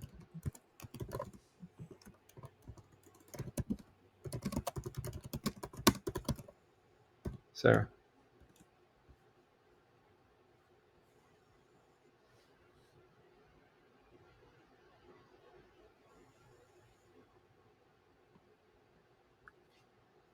Things that have seemed disparate are becoming coherent now. Okay. Things that have seemed disparate are becoming coherent now. Bastion? Mm.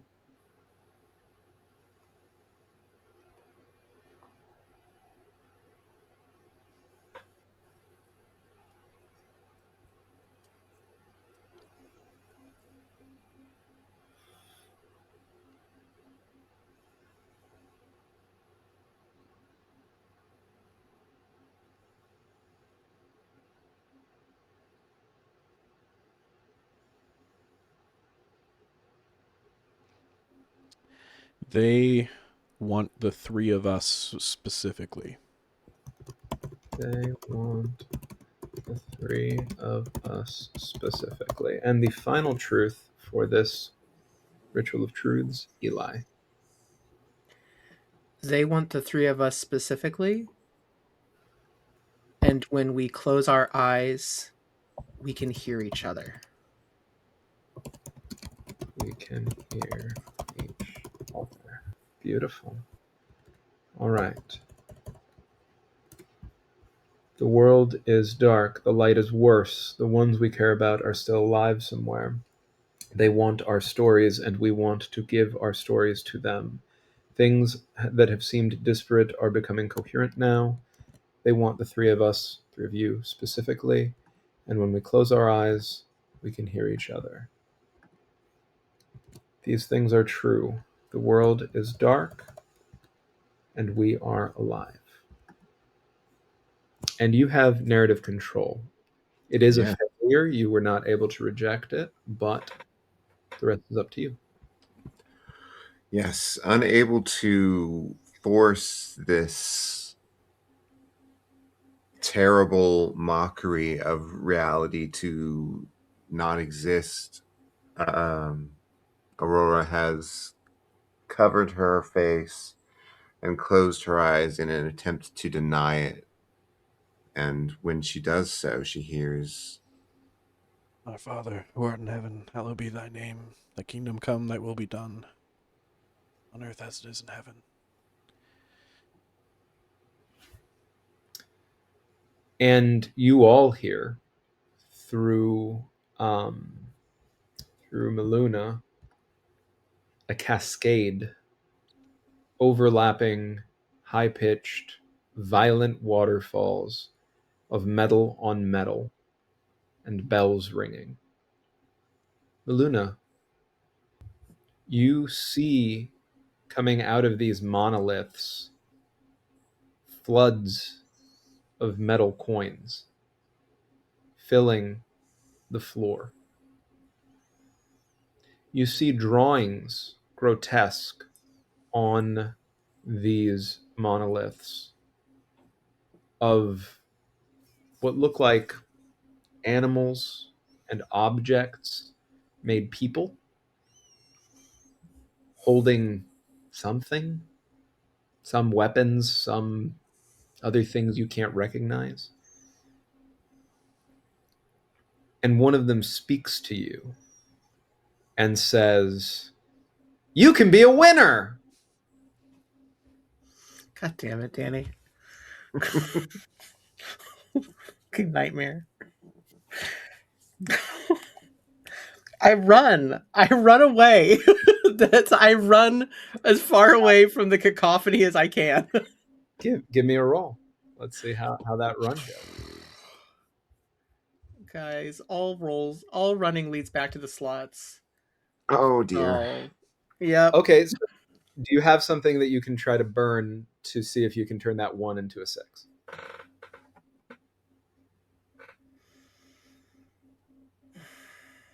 I do. I have my vice, which is Mhm. greed, Mm. which is extremely relevant here. All right. So tell me how you burn that greed. I'm running, and suddenly I look up, and behind so much glass, these glass windows that are so much bigger than any in Venice. You know, in at home, everything glass is so delicate and so small and leaded and all of these things. And this is almost like nothing, like air. And behind all of this giant glass is the most beautiful clothing. Mm. And I run to it to hide amongst the finery I that love could it. be mine.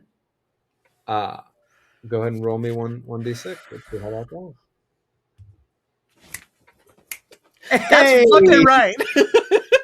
Hey, that is a success. Hey, you never doubt a girl who likes pretty fucking things. That's a success, and you maintain narrative control because I didn't roll any 6s on my 3d6.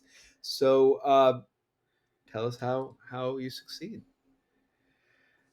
I think again, I've run into this place of impossible finery that I've never seen. Like, this is not the fashions that my lady would ever wear. Surely this must be just the finest from Paris or France or we don't talk about Milano. We don't talk about that here in Venice, okay? It has to be France. This is unheard of, and it's so beautiful. And I think I find an enormous, like, what animal could this be? This giant fur coat that is as bigger, is taller than I am, and I just look around and I grab it and I bury myself in it and to warm myself because I'm in a shift. Mm-hmm. And then I look around and I go, okay. I take a moment to breathe. All right. Okay. And I like that grounding moment with my enormous fur coat. That's probably insanely colored, by the way. Like, it's not a natural looking fur coat either. So this is insane. It has to be French.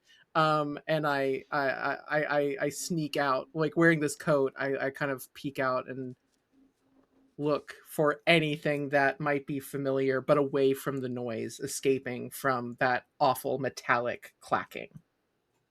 Okay, let's make that a roll too and see if you see anything that is familiar. Nah. No. Well, isn't that a 6?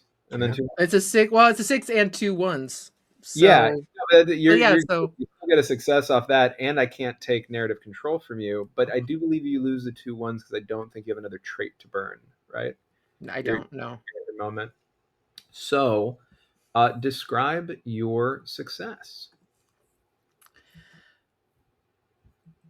I think I wander out of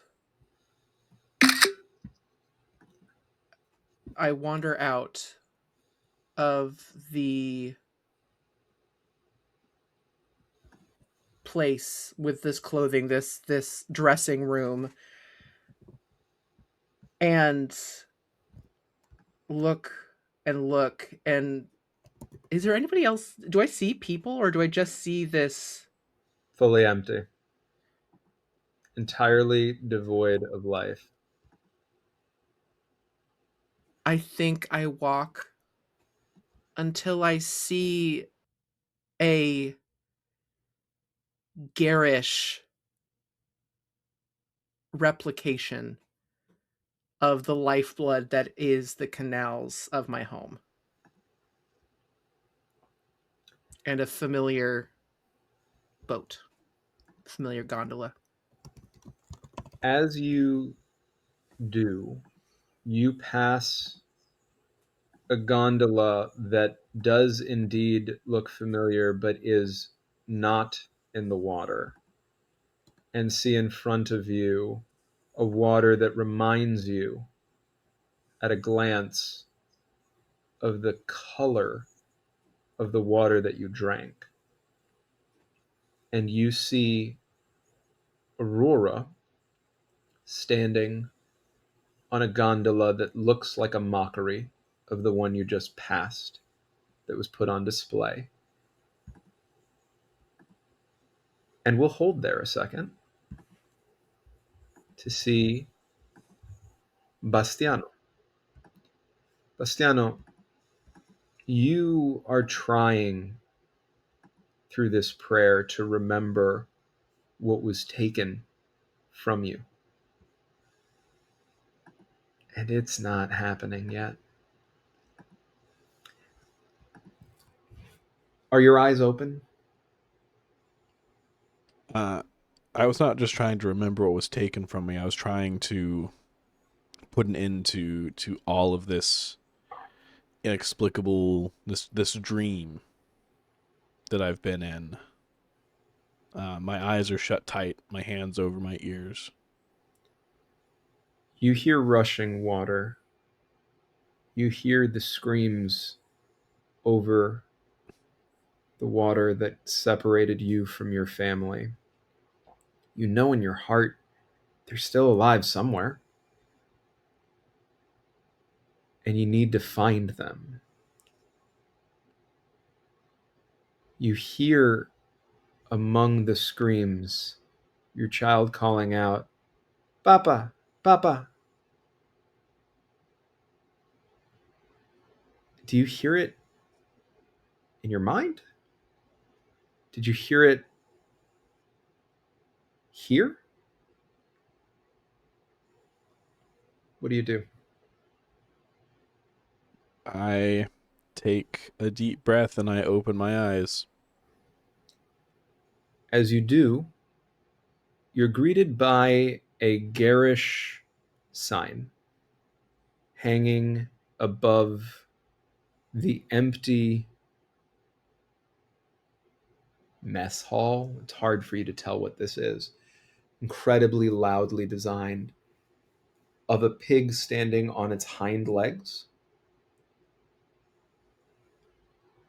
And past that, you see what looks a little bit like a canal in a distance that isn't too far to walk. Something doesn't feel right about it. And between those two things, you see the same sign that Miluna sees for something. It's hard to say. It reminds you a little bit of a theater troupe that you saw pass through Venice short while, each of you, before the plague returned. It had been a couple of years ago. They wore such ornate costumes. They came from afar. And at the center of them, you see what I just shared with you in our chat, staring at you.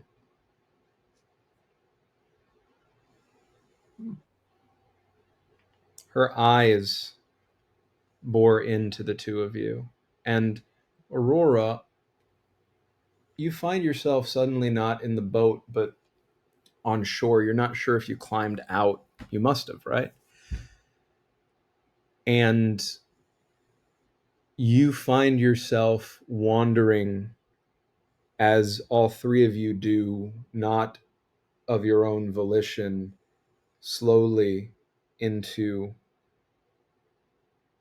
just like a little grouping, sort of forming a triangle, staring up at this sign. And you recall that the three of you are only able to dream together. With this beautiful, terrifying, powerful image of a dream queen in front of you and her retinue assembled. What do you do?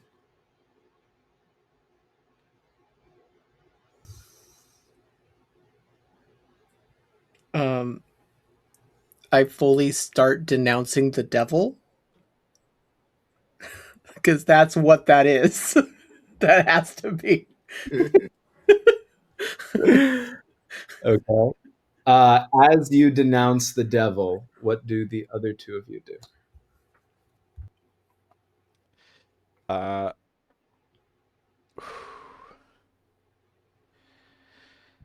look around.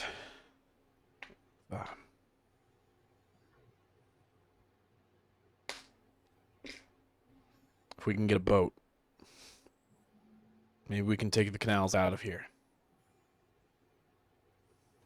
Okay. And Aurora?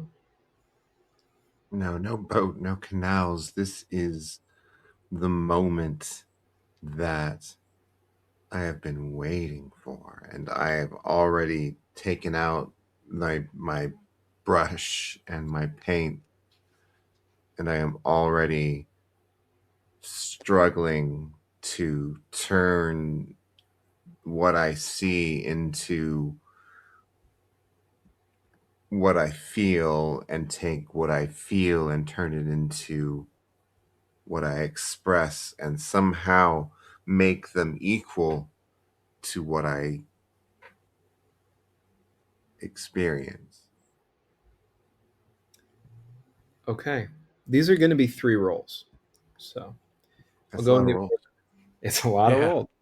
I'll go in the order that we went over that. So Miluna, please roll me 4d6 to see if you are able to succeed in denouncing the devil and rejecting the dream queen. That is a failure.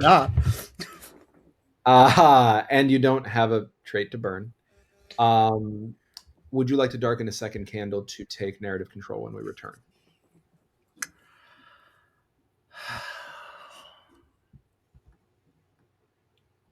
Yeah. Yeah. Yeah, I do. Okay.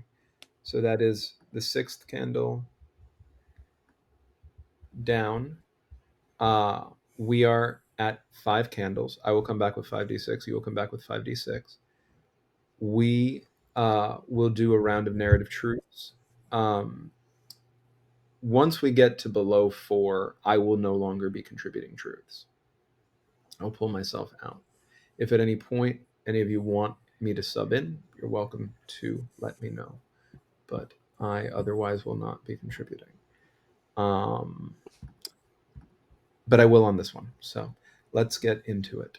We are going to start with your roll. With you, because you failed the roll, Eli. So the world, these things are true. The world is dark, and Eli, the floor is yours. These things are true. The world is dark.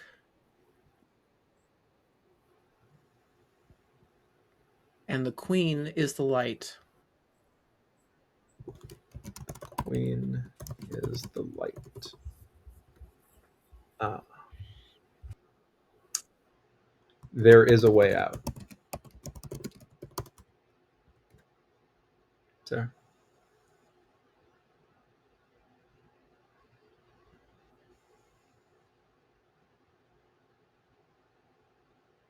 Sorry, this one's. Don't be sorry. Take your time. While you're doing that, I'm gonna deal with the cat. It's a cool idea. Fucking what? I know. Him talking to his cat's my favorite. Killing the tone of the game, dude. Mm-hmm.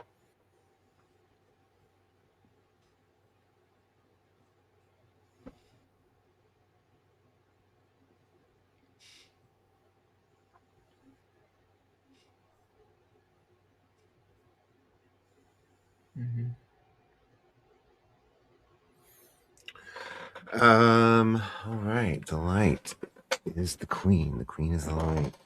And there is a way out. Yeah.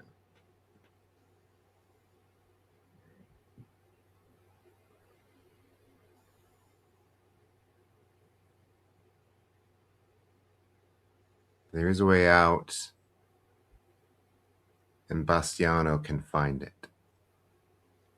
Bastiano can find the way out. Right. Okay. Bastion. Bastiano can find a way out, and Danny is a bastard.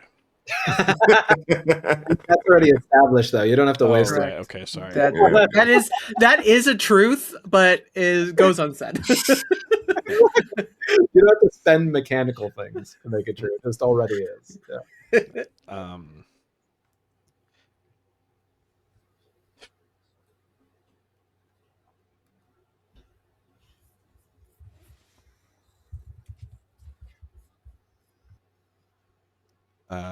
And we are not alone. We are not alone. And the last truth of this round of ritual, Eli. We are not alone. Bastiano knows the way. It's the queen is the light. There is a way out. Bastiano can find the way out, and we are not alone.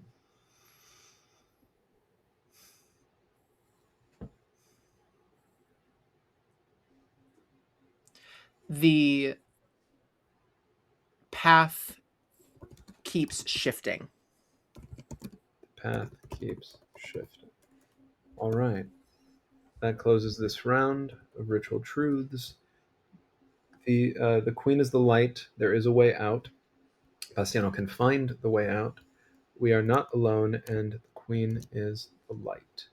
Now, you did fail, but you did also darken a candle additionally to take narrative control. So you were not able to denounce the devil and reject the Dream Queen, but the floor is yours. Oh, and I'm sorry. These things are true. The world is dark, and we are alive.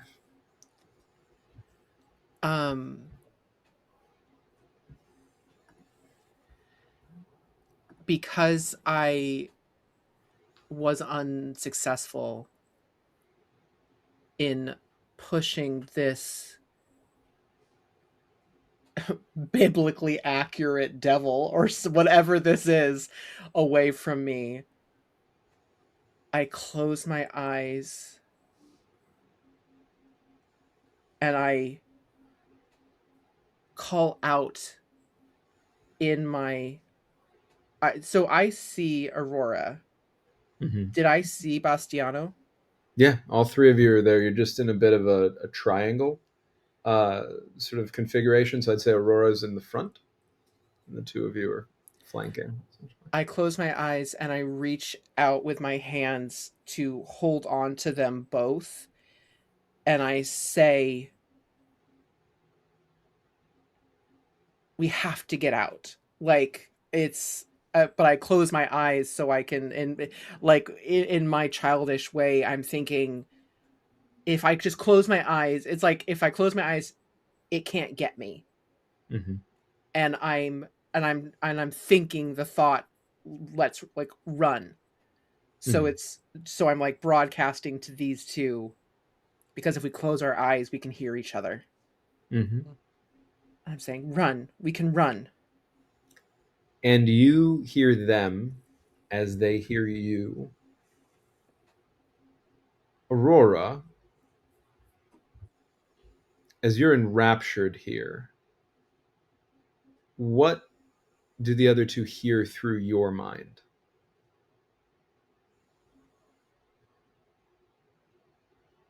I think I just need to add a little more blue here. Just to get the light right. It's not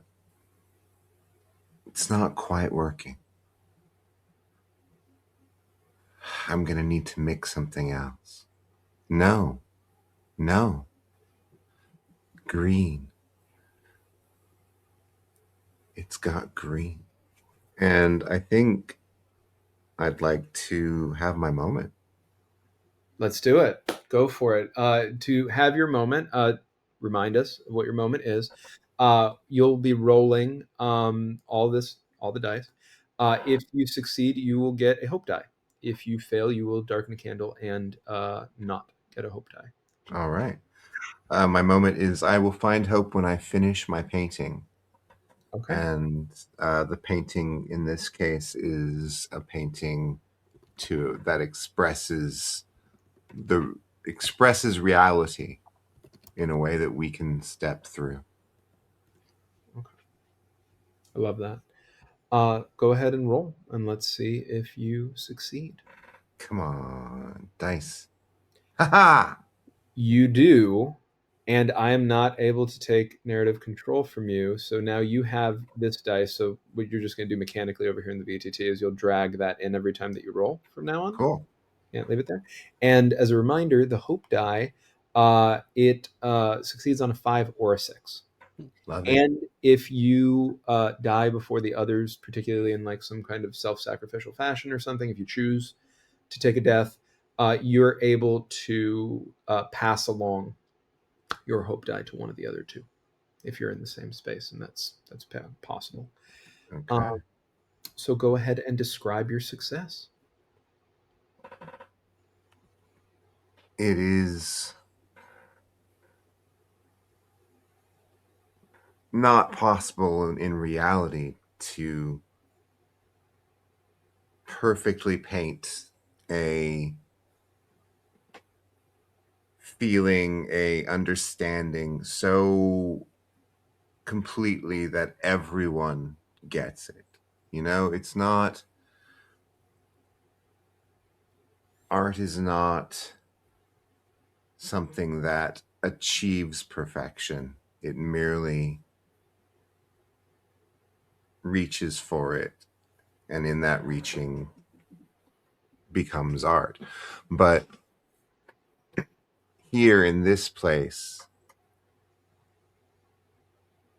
it is enough to focus us. It is enough to make all of this completely unhinged stuff that we're seeing, all this bizarre, devilish work, seem to, for a moment, come together. You see your heart's greatest desire in place of this dream queen. You have completed your masterwork. What does it feel like for that to be done?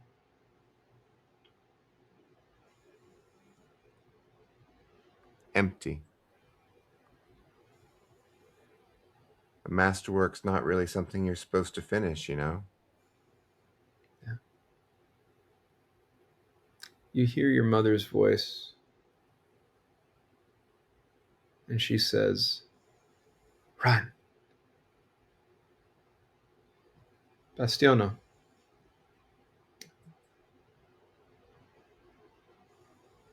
You see your wife and child in the distance below the Dream Queen, sitting in an alcove, some sort of opening, a room that looks cozy.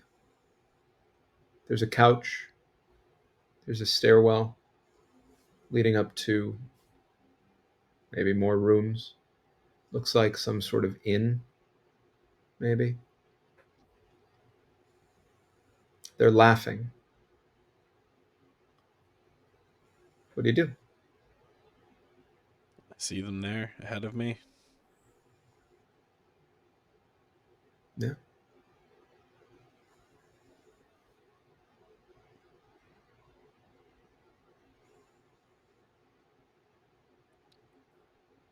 I know that this is probably a trap because that's all it's been thus far.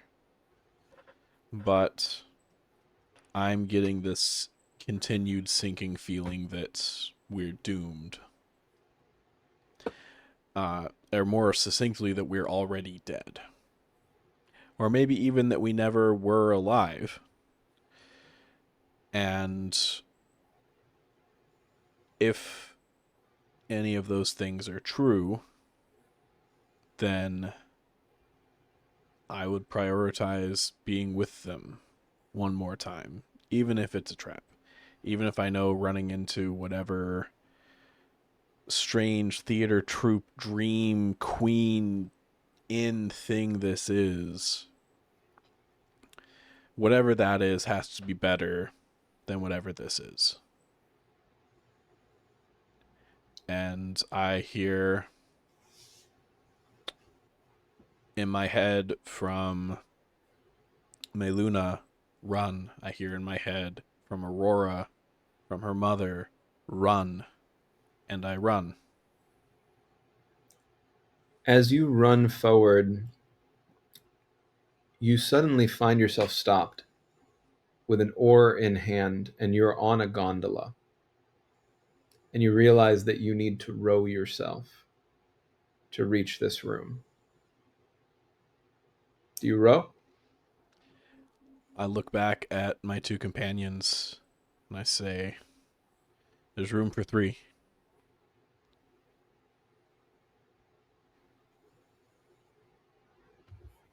Yeah.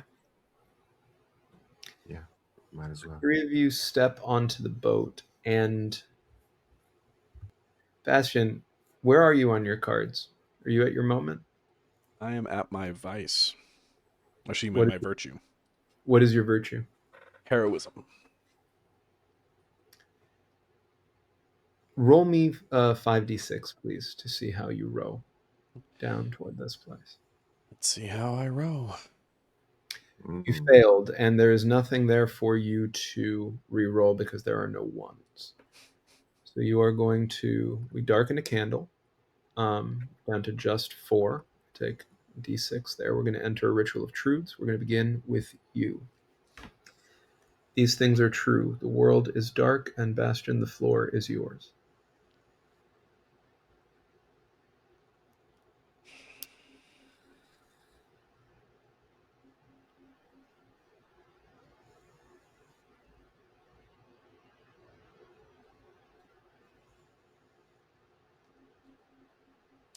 And this is the last time I'll see my wife and son.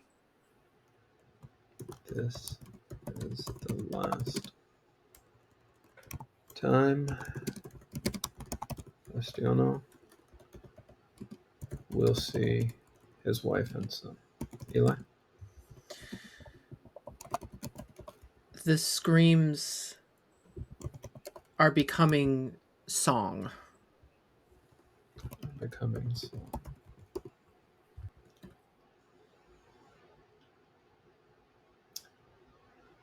The lights are dimming.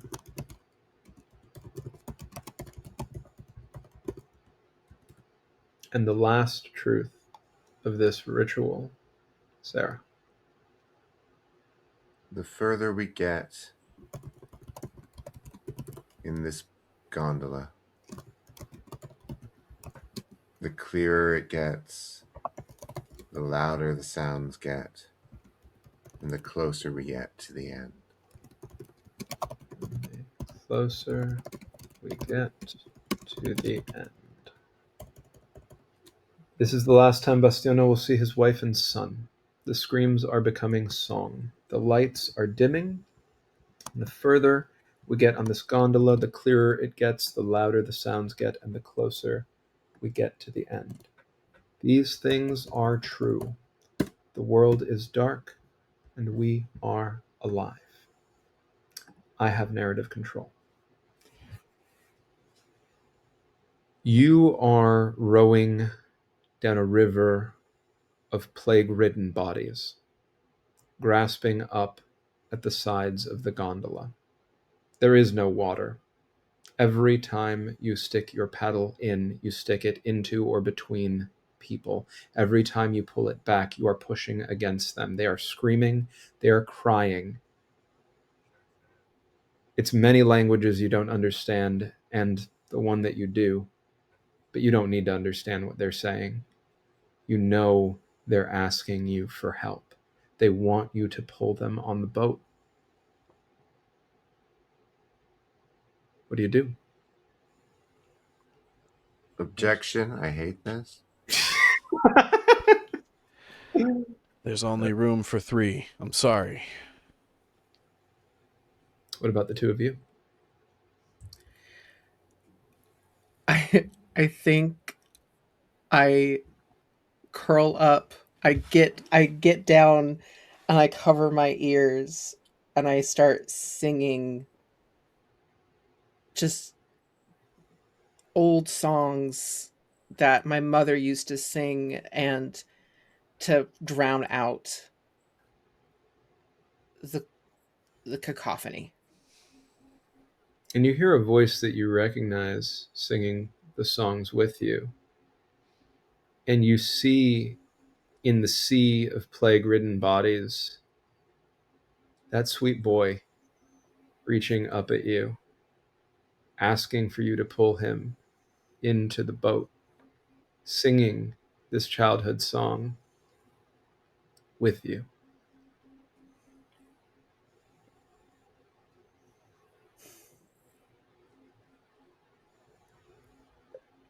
Um, I think I start reaching towards him, like slowly, scared. I'm going to hit her hand with the oar. Go ahead and roll me to see how that goes. Which one of us? Well, you. I don't know if it's going to be contested yet. Yeah. See how yours goes first. So, Bastion, that is going to be 46, please. All right. I did real well last roll. Yay! Success, but... And I take narrative okay. control unless You you sure do. Yikes! Big We don't oof. got a lot of candles left. I'd rather... But we are... It feels like we're coming in on the end. I feel like this is not a risky enough place to darken a candle. Okay. But I think... Yeah. There's only room for 3 of us here. Any more, and the boat will sink. You know that. When you swat at his hand, it comes off. And your paddle keeps going and smacks him in the side of the head. And Miluna, you see the light leave his eyes. And he falls below this crushing sea of terrified people. And he is gone. And in your heart, you know you will never see or hear him again. He was already gone. They all Aurora. are. Aurora, what are you doing on the boat?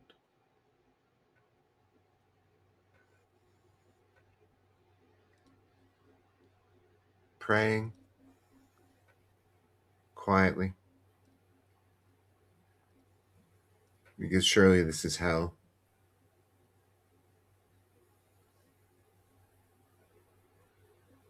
Perhaps prayer is the way out if nothing else has worked.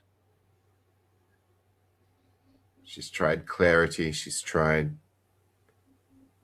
creativity.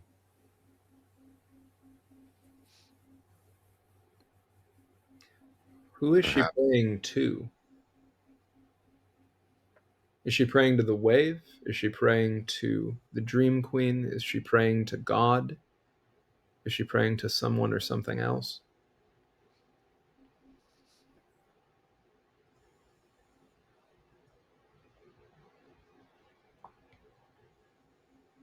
She's praying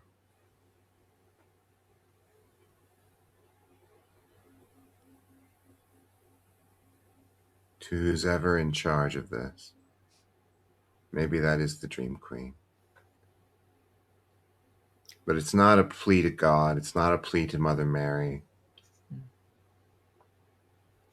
It's something that she's done before. It's a plea to those who are doing the evil to look upon her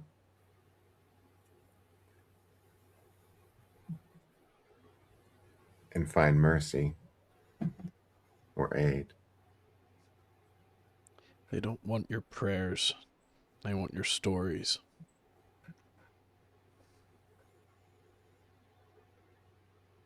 You hear your mother's voice in a tone you've never heard it take. Right here. Would you like to make a deal?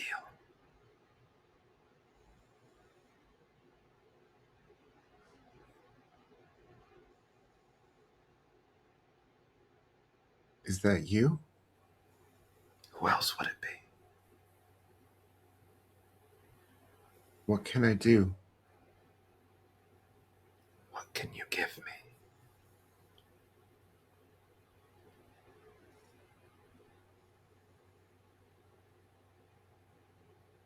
I can give you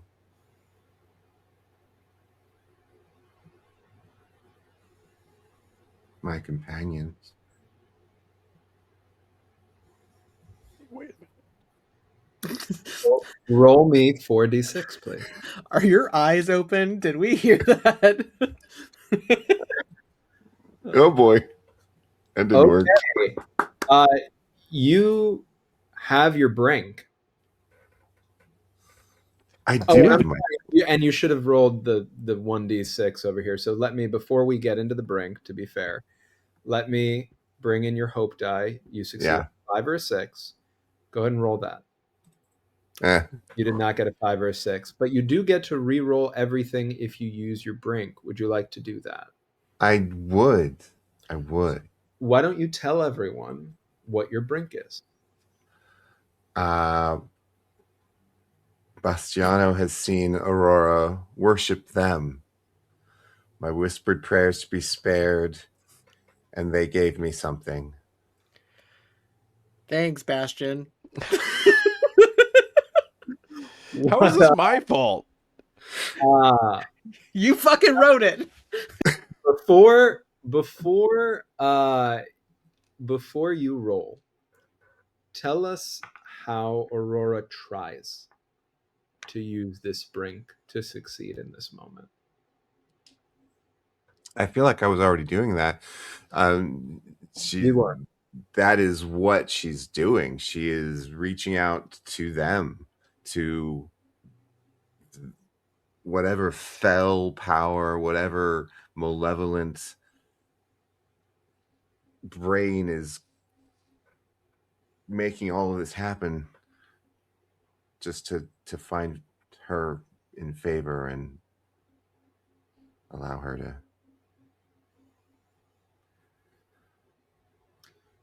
be special. Don't we all want to be special? Before you press roll here, if you succeed, you get to keep your brink. You get to keep the hope die. Mm-hmm. If you fail, you darken a candle, you burn your brink, you lose your hope die. Mm-hmm. And we will be down to 3 candles. Yep. You would still be able to burn a second candle if you wanted to keep narrative control. Good to know. Good to know. Please, when you're ready, feel free to roll. Love this. That is clear on everything, including the hope die, which rolled a 1. Yeah. I think is well worth pointing out. So that darkens a candle. Yeah. You lose your hope die. Yeah. We are down to 3 candles. Would you like to darken a second so that in spite of this failure, you can define what happens next instead of me? Yeah. We darken a second candle. There are now only 2. That means there will only be 2 truths. So not only will I not contribute a truth now, Eli, I'm sorry, you will also not contribute a truth because of the order. We are going to begin with Sarah. We are going to end with Bastion. These things are true. The world is dark, and Sarah, the floor is yours. These things are true. The world is dark, and the sacrifice is accepted. The sacrifice is accepted. Bastion? The sacrifice is accepted, and the audience reveals themselves. The audience reveals themselves. All right. You did fail that roll, I did. but you did darken a second candle, so you have narrative control. So floor is yours. These things are true. The world is dark, and we are alive. And now the floor is yours. As we continue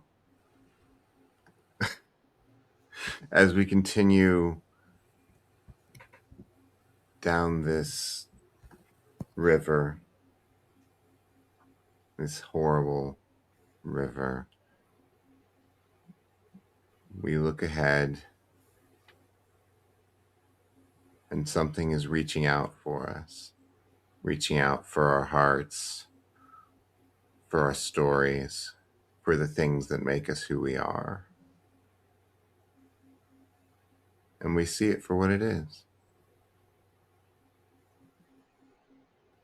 Or what we see it as, anyway.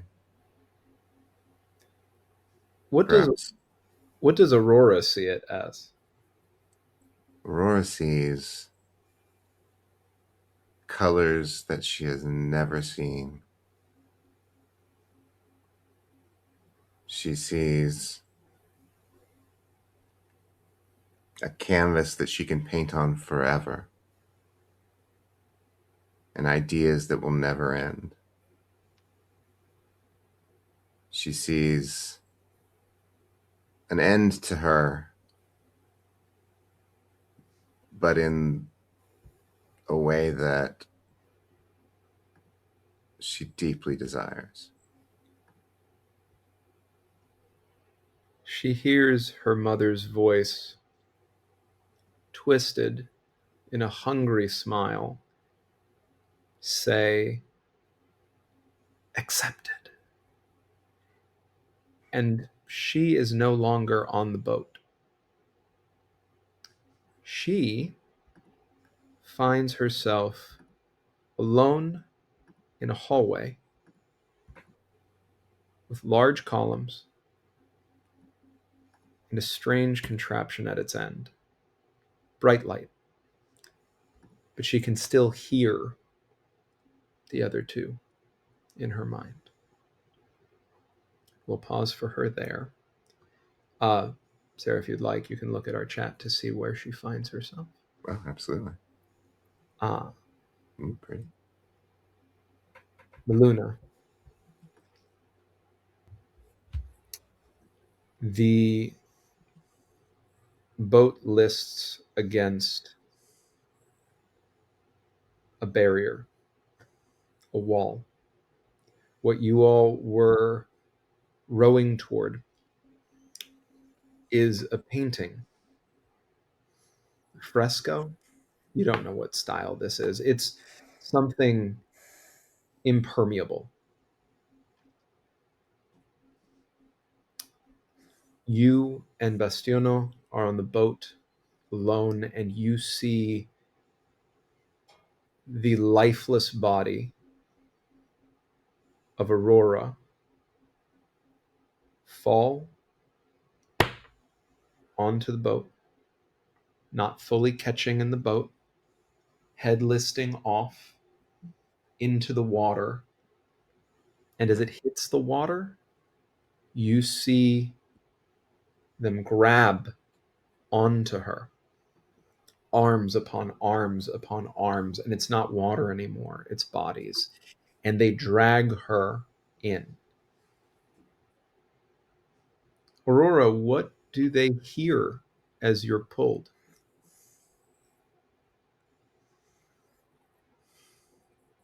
Finally.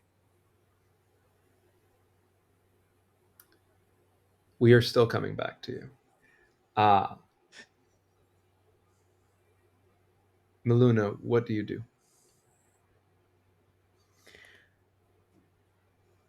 I am weeping, and I grab onto Bastiano and I say, "How do we get out?" And I'm looking around for, if we can't get through, is there a way to get to solid land? This is a canal. There are always streets on either side. Can we get there? Can you get us to the side? Bastiano, you hear this as though it's very far away. Because what you see in front of you is not what I just described. What you see is a pier you can just climb right over and walk on through and enter a cozy home with your family. They're sitting there, and there's some sort of light flashing on their eyes coming from something that faces away from you. And they see you and they say, "Papa, Papa," and call you over. You're still standing in the boat.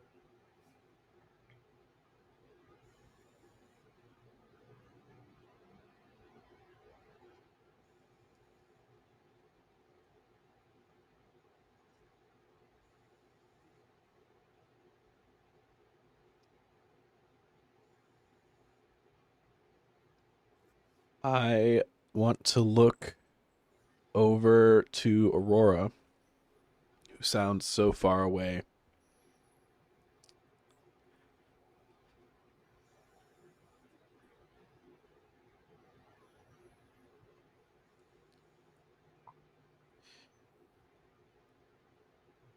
Tell me a story.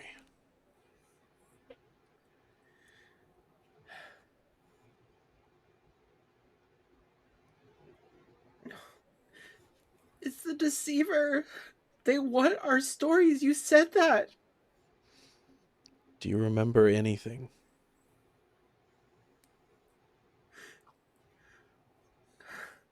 There was my mother cleaning.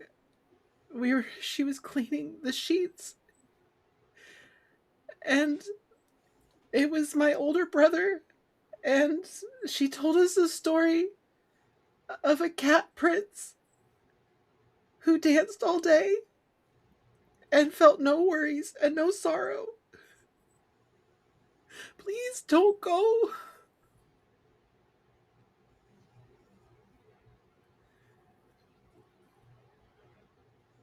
I think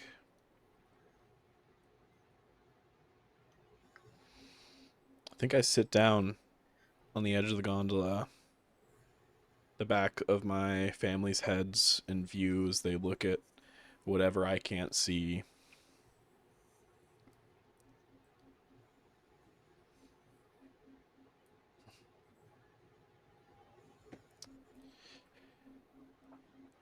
You know, "Papa, come play with me."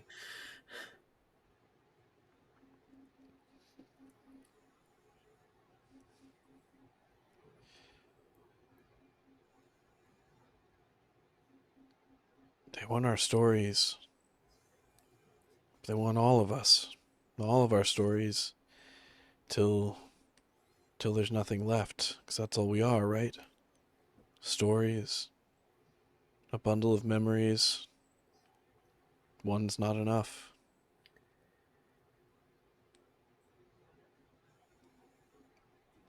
They, whoever, whatever they are, they're insatiable. I don't even know if my family is real. Or just some tool to keep me moving forward, playing into their hands. Every step I take towards my family, I feel like I'm only getting further away from them. And now that it feels like they're just within my grasp, they feel the furthest away, further than they have this whole time. I know, if I step off this boat, that's it. But I don't know what else there is to do, Miluna. I don't know what else we have.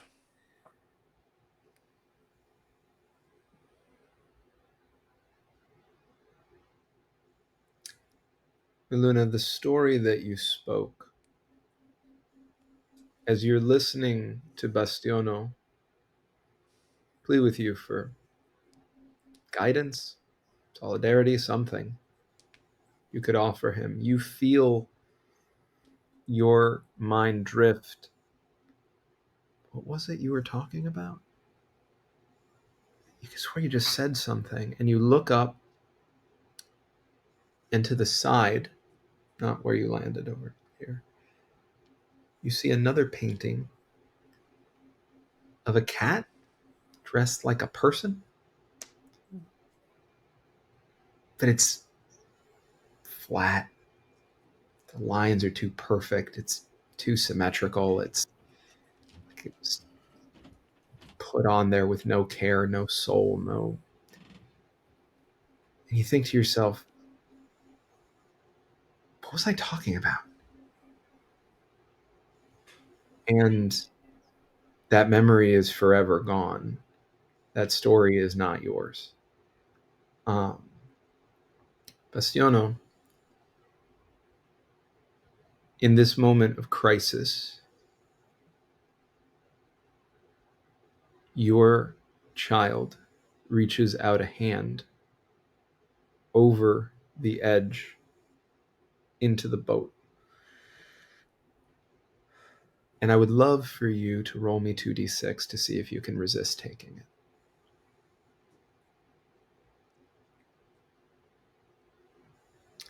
You cannot. And you also cannot darken a second candle because that was our second to last candle. We are down to our last. We are in the last stand. You will do the final ritual of truths. You'll be the only one to establish a truth, after which we will enter the final round. Any failed roll immediately leads to death. But first, these things are true.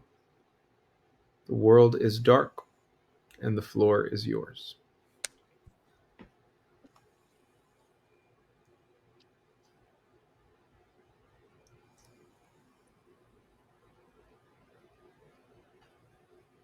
The world is dark, and all we are our stories.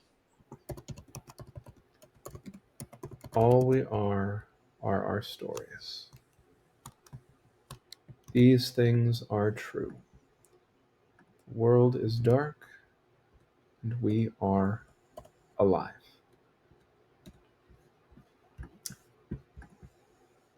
I have narrative control. You take your child's hand, and you are already on this thing you can't recognize. It's long. You and your wife and your son are sitting on it. You're comfortable in a way that you have not been comfortable maybe in your whole life. There's a bowl of something, snack that your child is eating. They pass it over to you.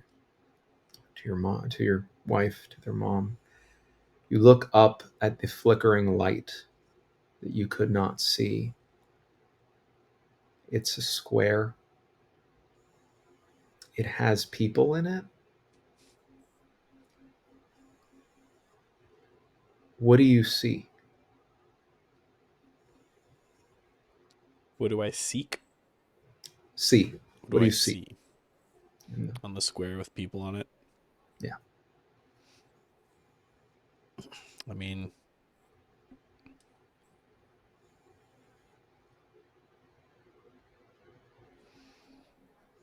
feel like there are two options here. No, I found a secret third. It's not what I see. I think it's what I hear. Even though the square seems so far away, it's almost the reverse of what it was with Miluna, and that it sounds like it's right here. And I hear someone else telling my story. Yeah.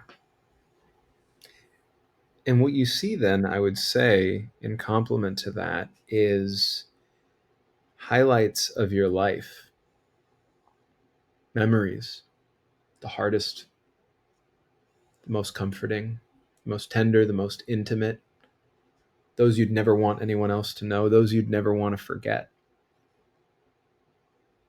Your wife and your child snuggle up next to you. And as you watch each in turn, you say goodbye to them. You feel yourself emptying. Miluna, you are alone. No bodies in the water, no bodies in the boat. You look at the painting on the wall and you realize it's moving. How does a painting move? And you could swear you recognize the guy who's in there.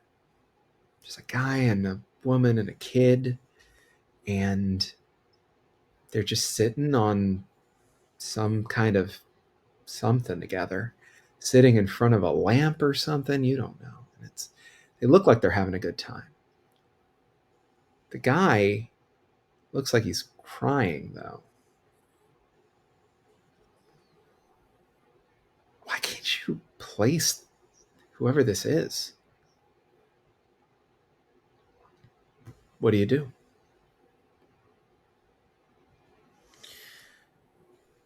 Well, I can't stay in this boat.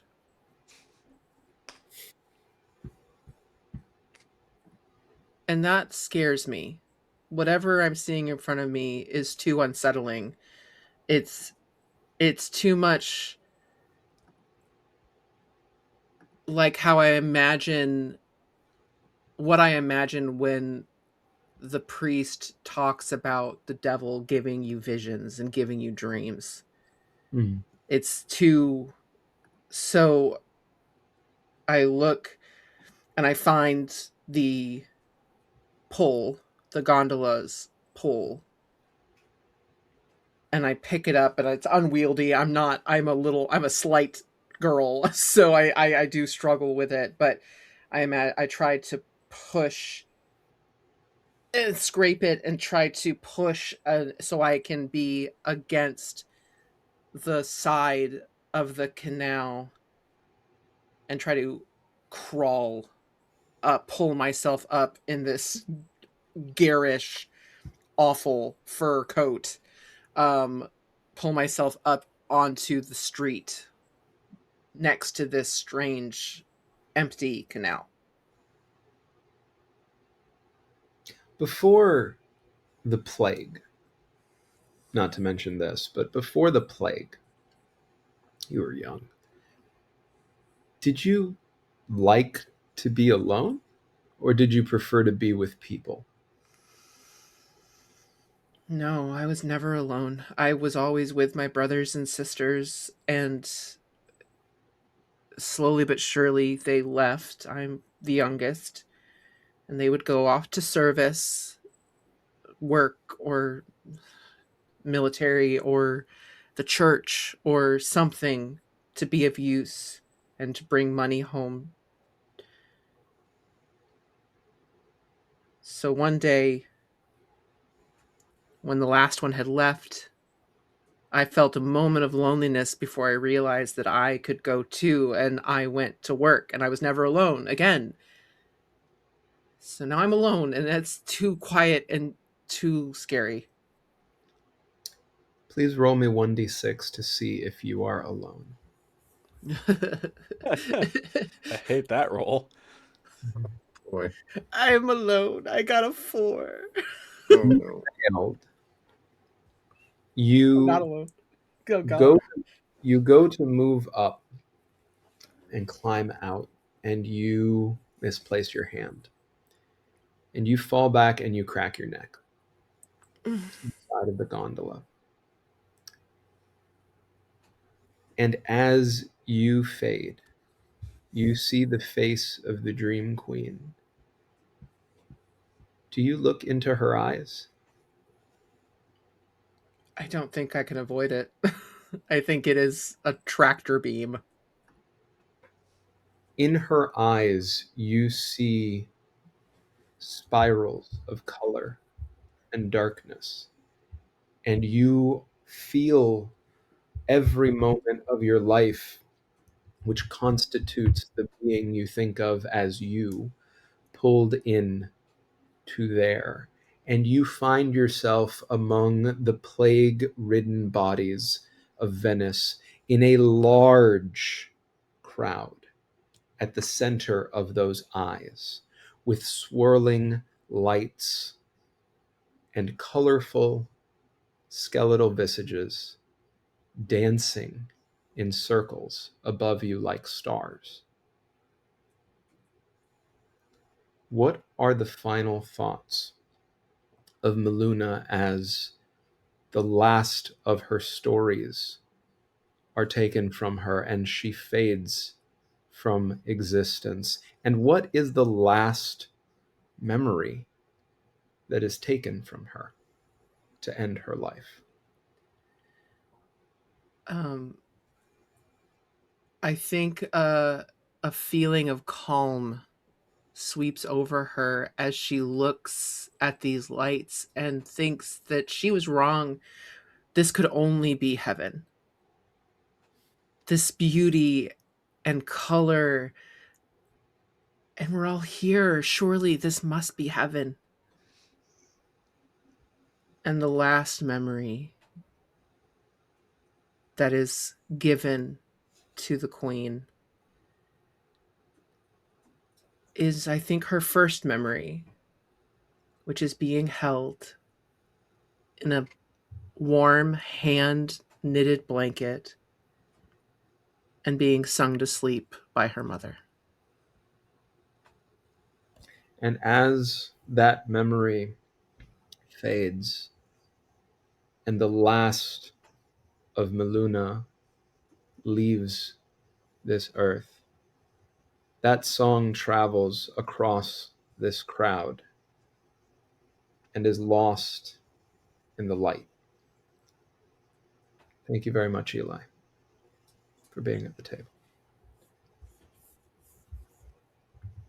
Aurora stands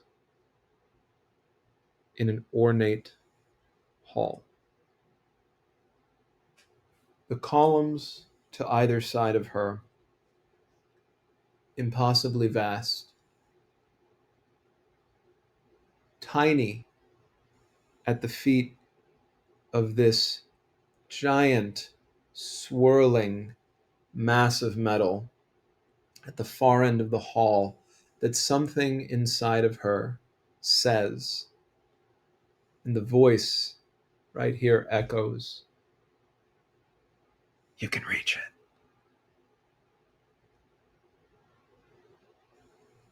What do you do?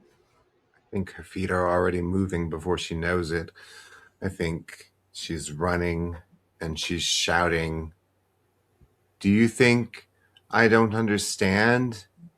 Do you think I have taken this wrong. I understand. This is not death. This is not end. This is apotheosis. This is everything. And she runs to embrace this thing that she can reach. Go ahead and roll me 1d6 for this embrace. Gimme 6. Or 2. 2 is fine too. As you embrace this, you find yourself in front of an impossibly large eye that ripples and becomes absolute emptiness. And you are struck by the realization that this is what you made a deal with. This is who you spoke with. This is your end. As you face the inescapable inevitability of the end of everything, what do you think?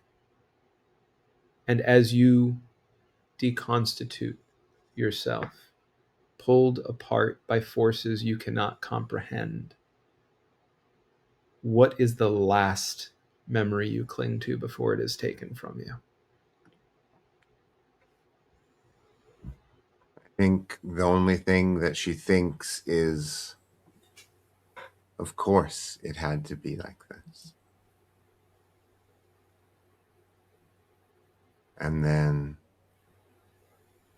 she's pulled away, and the last remnant of her is the moment when her mother put a brush into her hand for the first time and told her that she could do anything with it, that she could make things true just by putting something to paper. And then that's gone.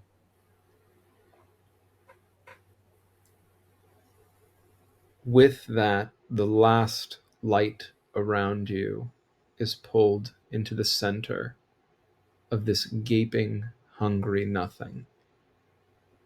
And every tiny piece of you is pulled apart in ways you cannot understand. Thank you, Sarah, for being at the table. Bastiano, your son grows up, looks up at you, and says, "Can we just stay like this forever?"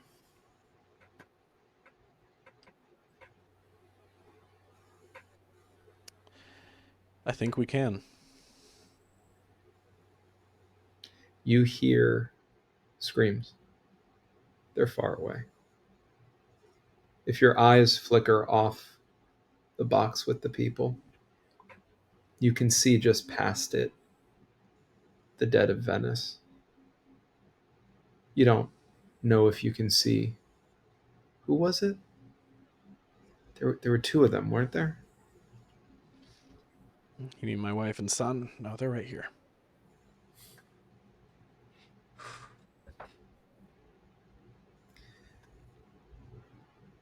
Is there anything in this moment that Bastiano would want to try to do? Or would he choose to simply be here as long as he can? He would choose to be here as long as he can. And this is all he wanted the whole time. He got it through some miracle. He knows none of this makes sense. None of this will ever make sense. He knows he doesn't have long. But at the same time, as long as he's with his wife and kid, he has forever.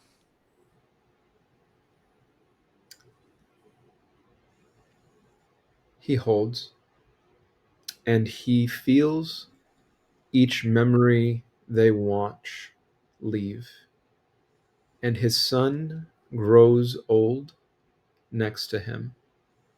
His wife grows old next to him. He looks down at his hands, his arms, his body. He feels the strength leave it. And he's just sitting there, watching the life that he had, the life that in pieces he can no longer remember. His wife goes first. What is the last thing that he says to her as he sees the last of her memories be pulled out into the nothingness, and she slumps to the ground? I have loved you. I do love you. And I will always love you. And that will be the last thing either of us loses. She looks at you and she smiles. And she says, "Thank you. I love you too." And she's gone. And your son cries. And he grabs onto you. And he says, "Papa, I don't want to be here alone. Papa, can I go first?"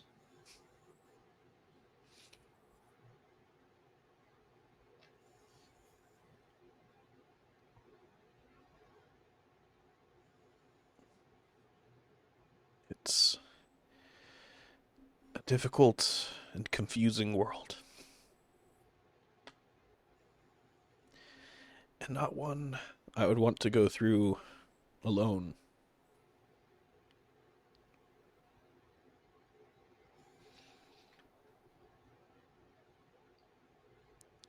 I have to hope that there is something more for you. I have to believe that there is something more for you. Something past me. I don't know what that looks like. But if you lose hope, if you're gone too soon, then there's no chance of it ever getting better. And if you pass, you're the last person who remembers me. And you'll be the last person to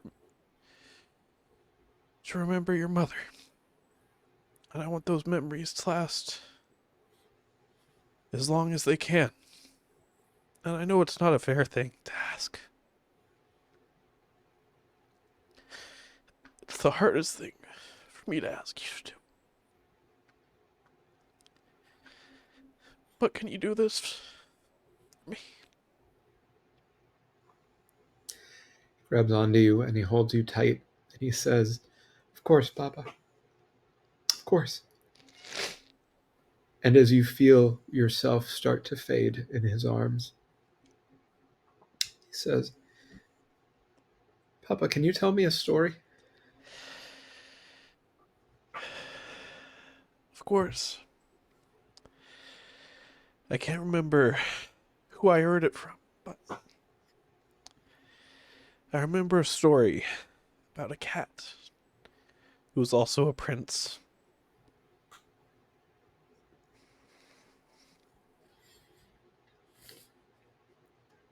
And with that, the last of you fades into the nothing that has eaten all of you, that seeks to eat everything. Thank you, Bastion, for being at the table. These things are true. The world is dark. Let's please play the messages from before.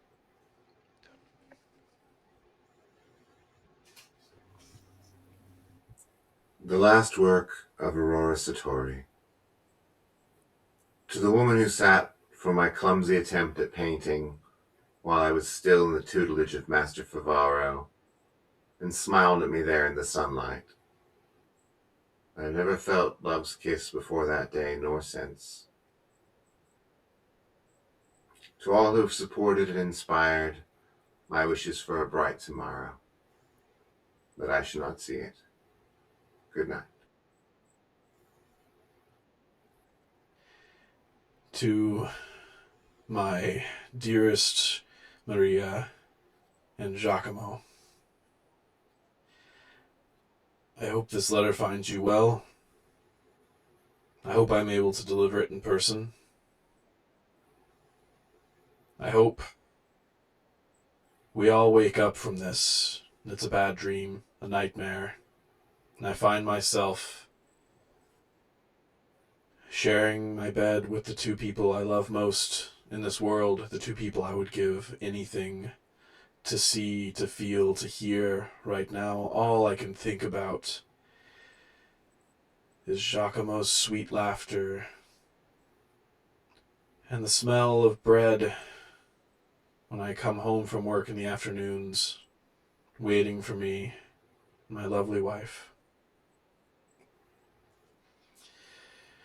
This is not the world I had hoped for my son, but I must believe there are brighter days ahead.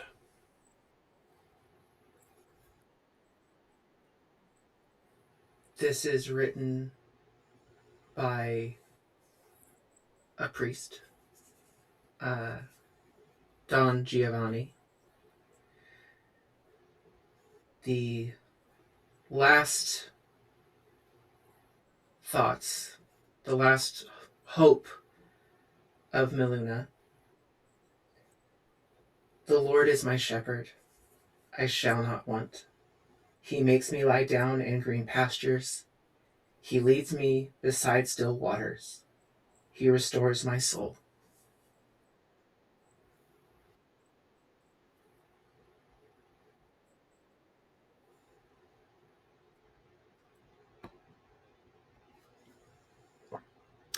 Thank you, all of you. Thank you for coming to be a part of this. Thank you to those who watched it. Good night.